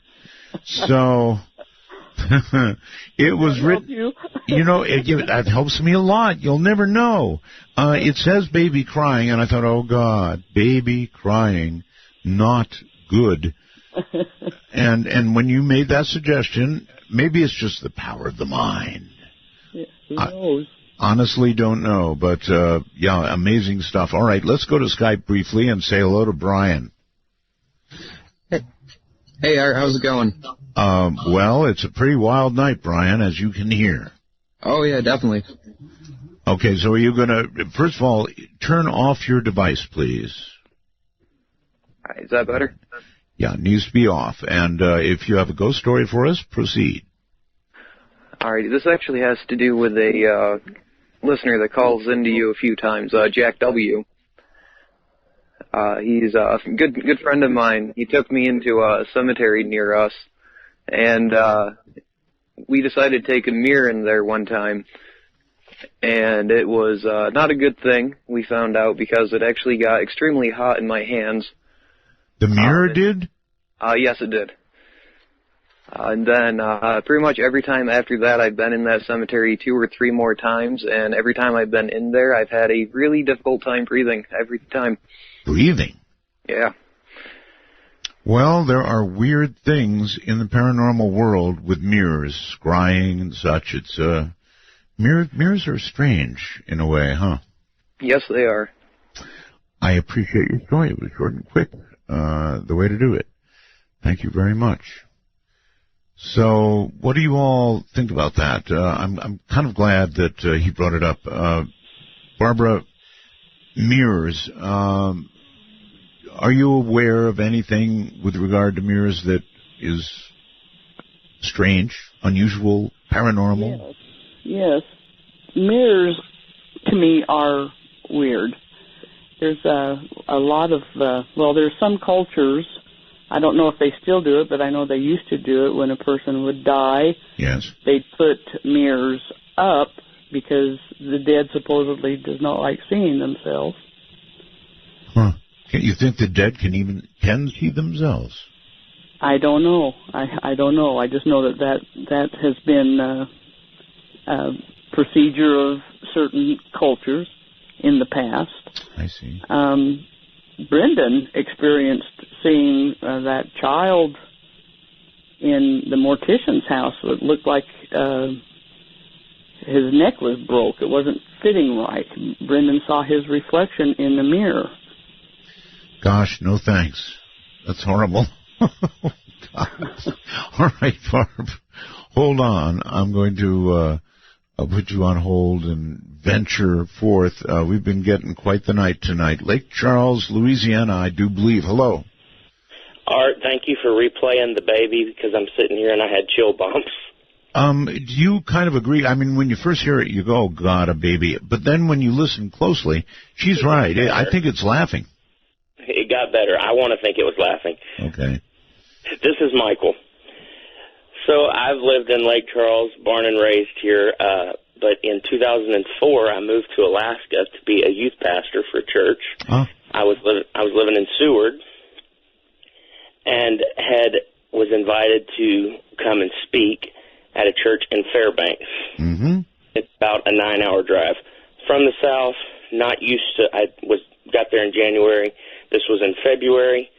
I took out on this trip by myself and had been given tips, and this is where you want to stop, this is where you don't want to stop, gas is real expensive here, things like that. Yes.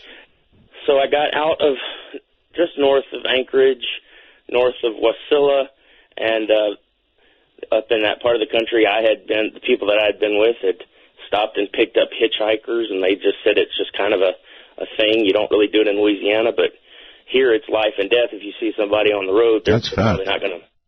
So I saw a man walking north on the road, and I pulled over. Mm-hmm. He got in the truck, and I remember distinctly he had a kind of a little bit of a body odor smell, and he smelled like a campfire.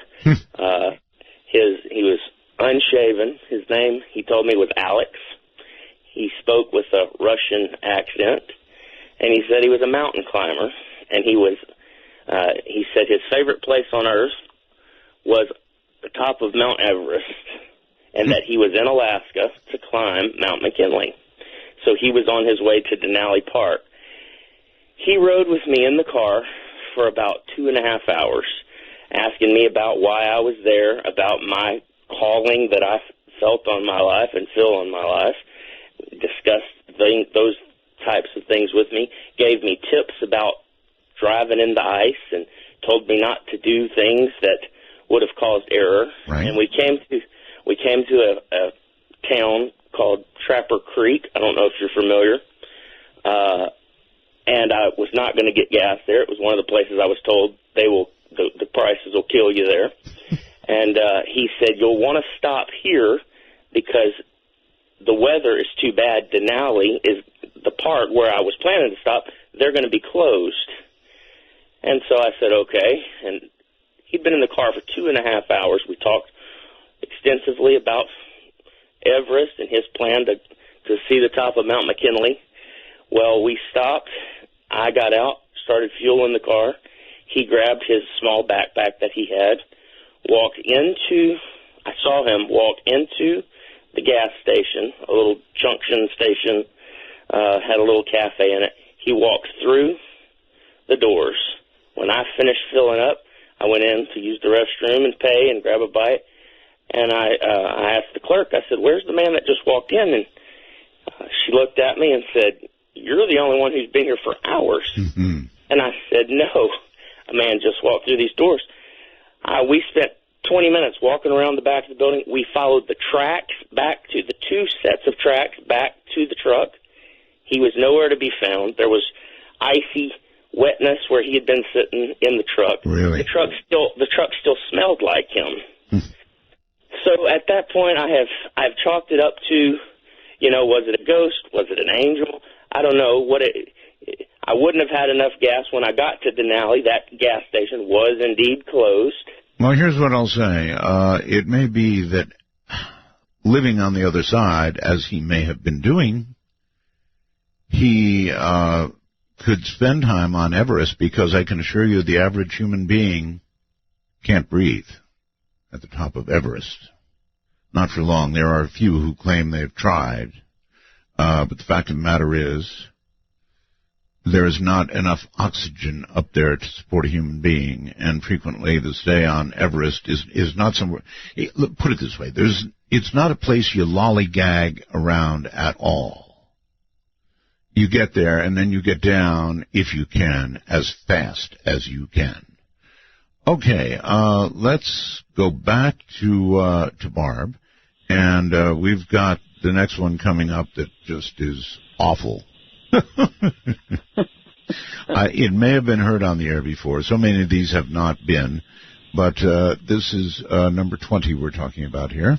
Right.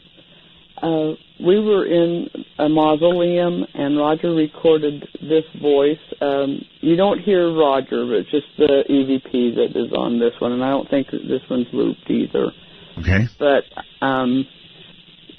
Roger had said, talking about our video camera infrared lights, he had apologized to any ghosts there, saying that our lights would not hurt them. Mm-hmm. And he recorded this voice saying our death gate, and you can hear this voice kind of echoey. You know, it's all marble walls and floors and ceilings. Okay. All right. Our death gate, not one I like. And hold on, we're going to get to it here. I'm going to have to play this, I think, several times for you. Death gate. That would mean where you go to die.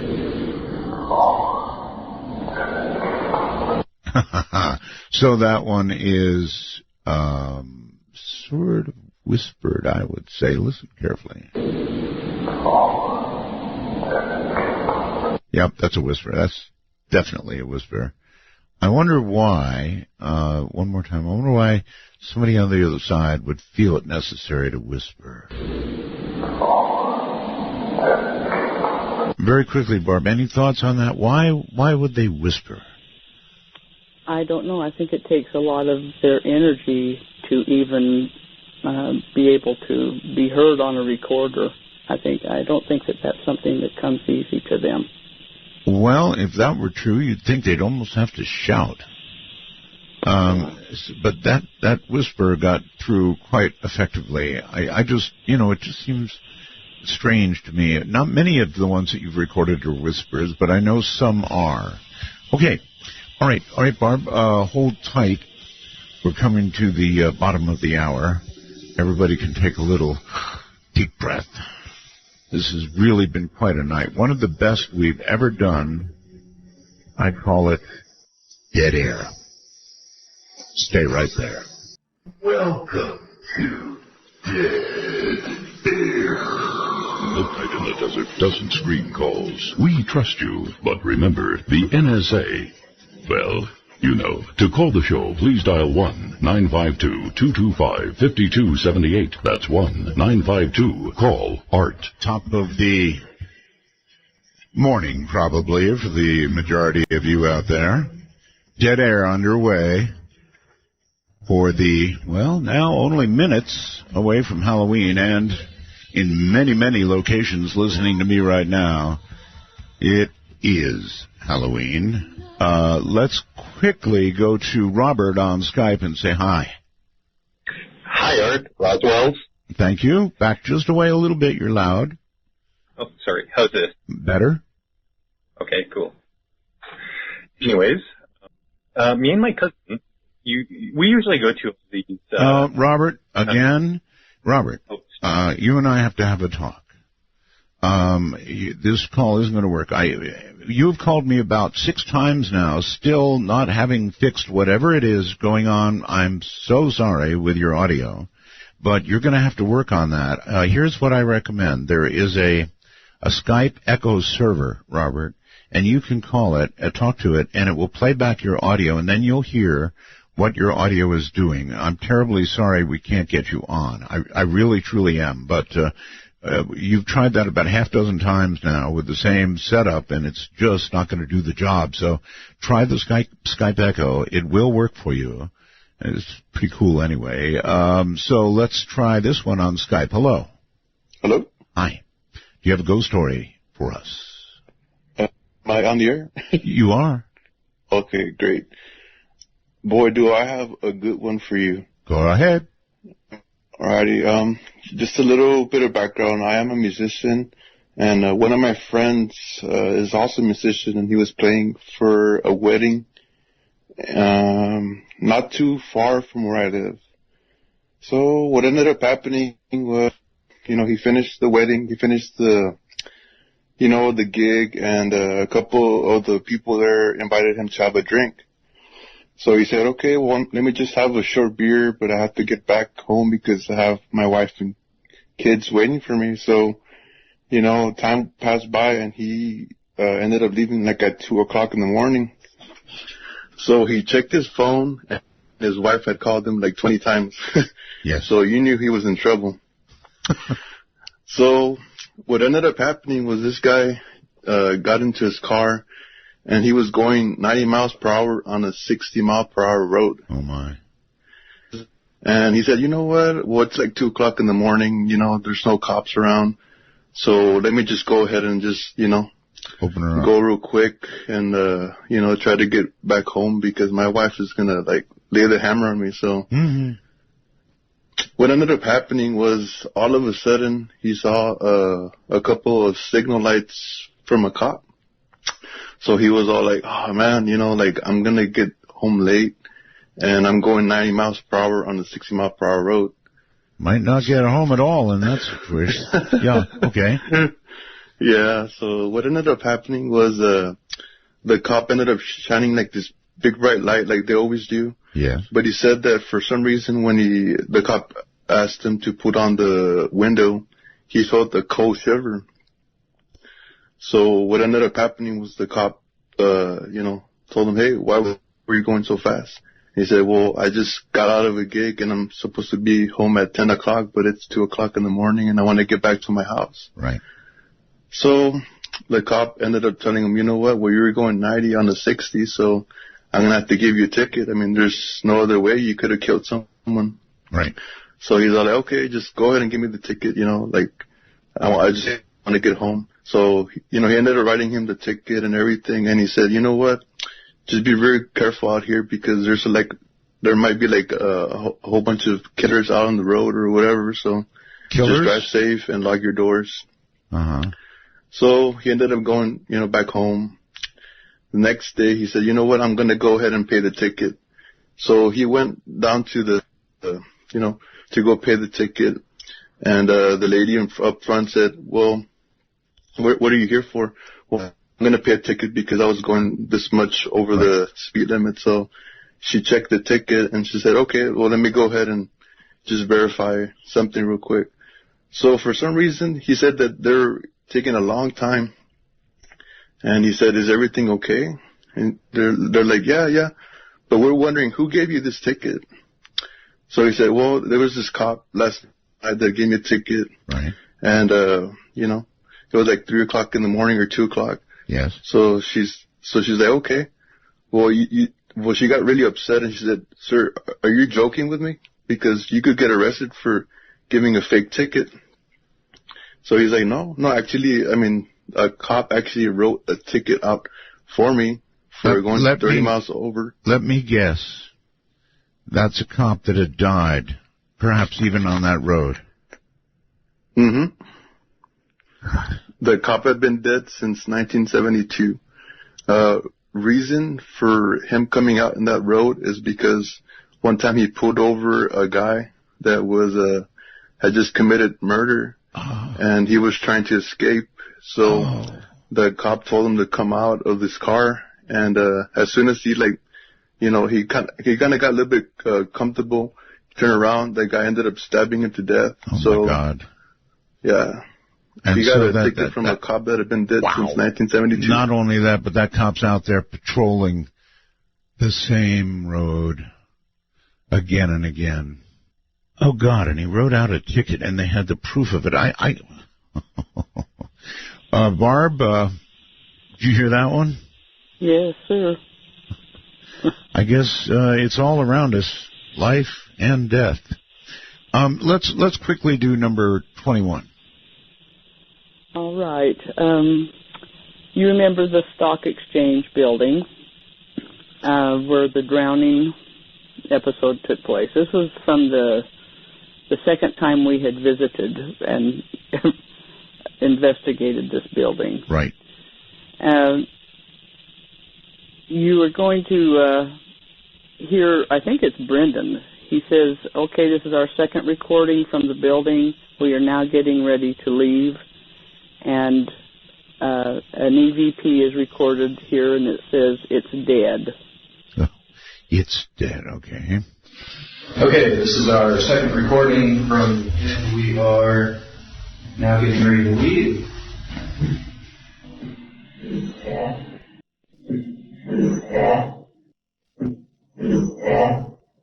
Yikes.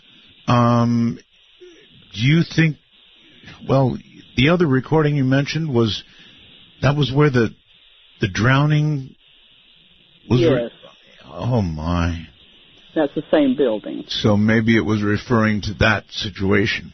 I wonder. I don't know. But that's the building where that all right. Other one. We're woefully short on time here, and I'm just committed to trying to get these in. Those never heard ever on the radio. So number 22. All right, you're going to hear me talking about another EVP in this. You're going to hear me talking about how the quality was, and I'm saying you can tell he's real quiet and draggy, and it sounds like it hurts him to talk. Mm-hmm. And this EVP was recorded, and it says, "We can talk." We can talk. Okay, here we go. And you can tell he's so draggy and quiet and it hurts him to talk.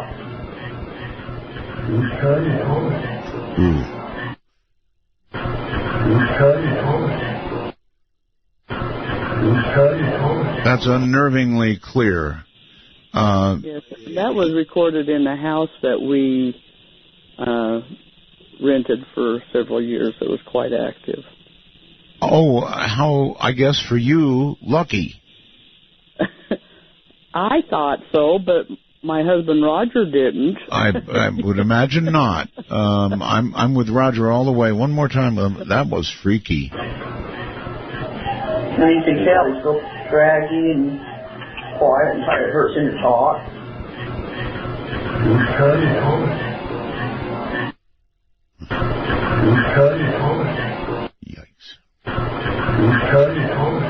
Yeah.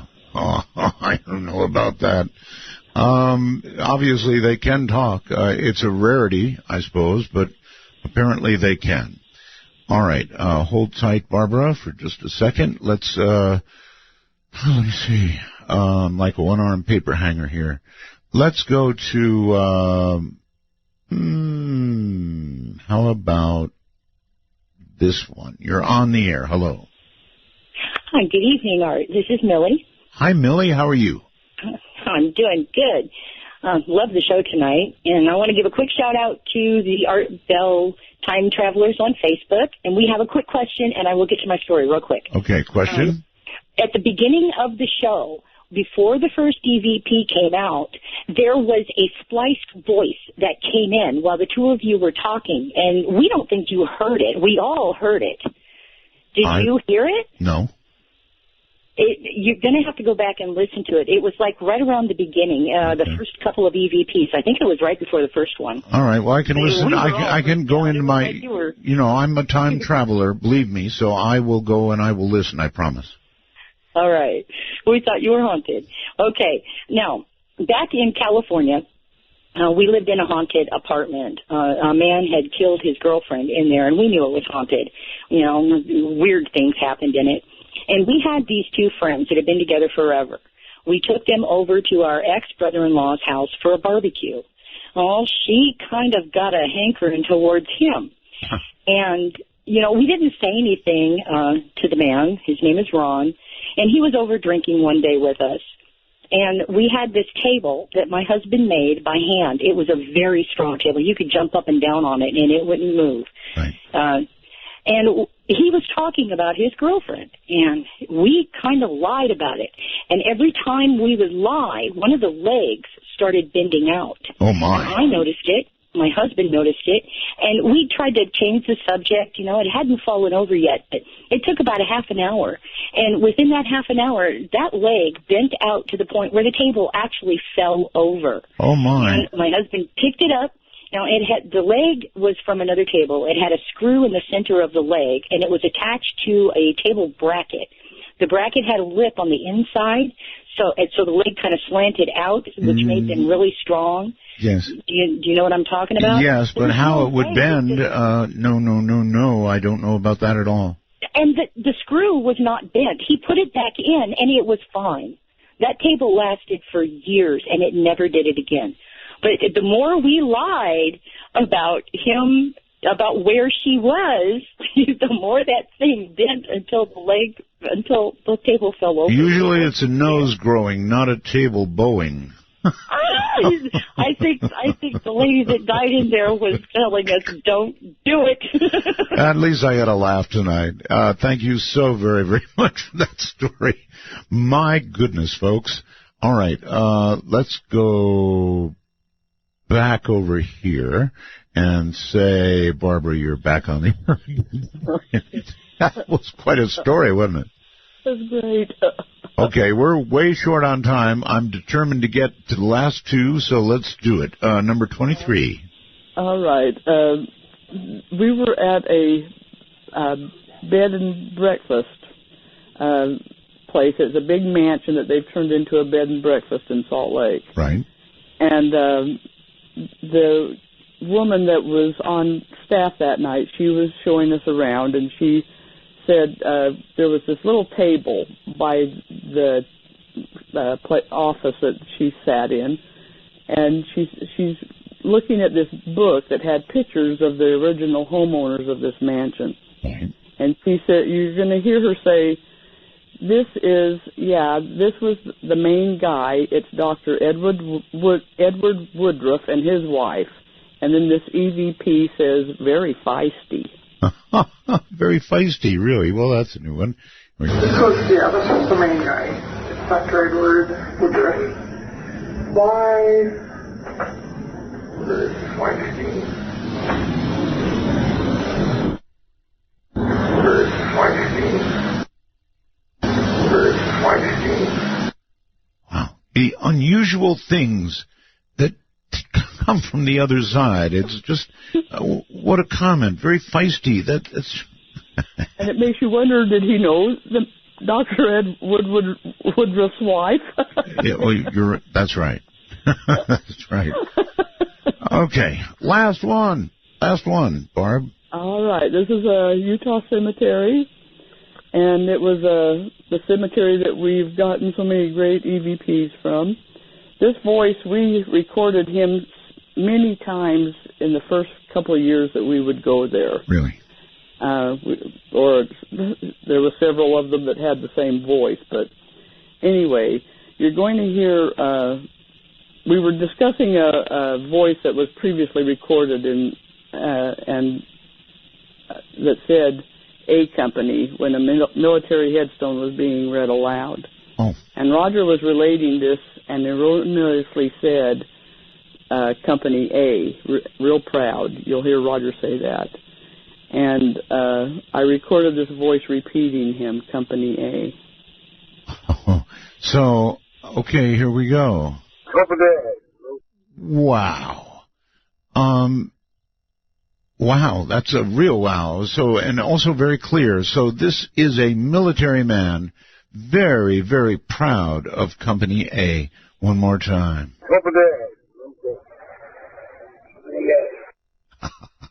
From the other side, that's actually one of the best ones I've ever heard. And you can hear in this military man's voice that he's very, very proud of the fact that he's Company A. One last time. I would say that was uttered in a proud military manner. I would agree. Well, Barb, it has been unusually amazing tonight, a mixture that we've done, and I don't know how to thank you for doing this. I know it took a very great deal of prep. on the part of my producer and working with you, and then to be able to mix it with some of the greatest stories we've ever had on a show of this sort. Some great stories tonight. Yeah, absolutely great stories. So I want to thank you and all of the GIS, but especially Barbara, who stuck it out with us on what's about to become Halloween. Thank you, dear lady. Thank you very much, Art. Always a pleasure. Good night. That's Barbara. She's really something. Really, really something. Thank you all. I wish the lines are stacked. I wish we could get you all in, but this is now only a 3-hour show. So we have to stop when we have to stop. I hope all the little ones enjoy their candy gathering for the morrow. And be it safe, please. From the high desert to all 25 time zones out there. Dead Air says good night.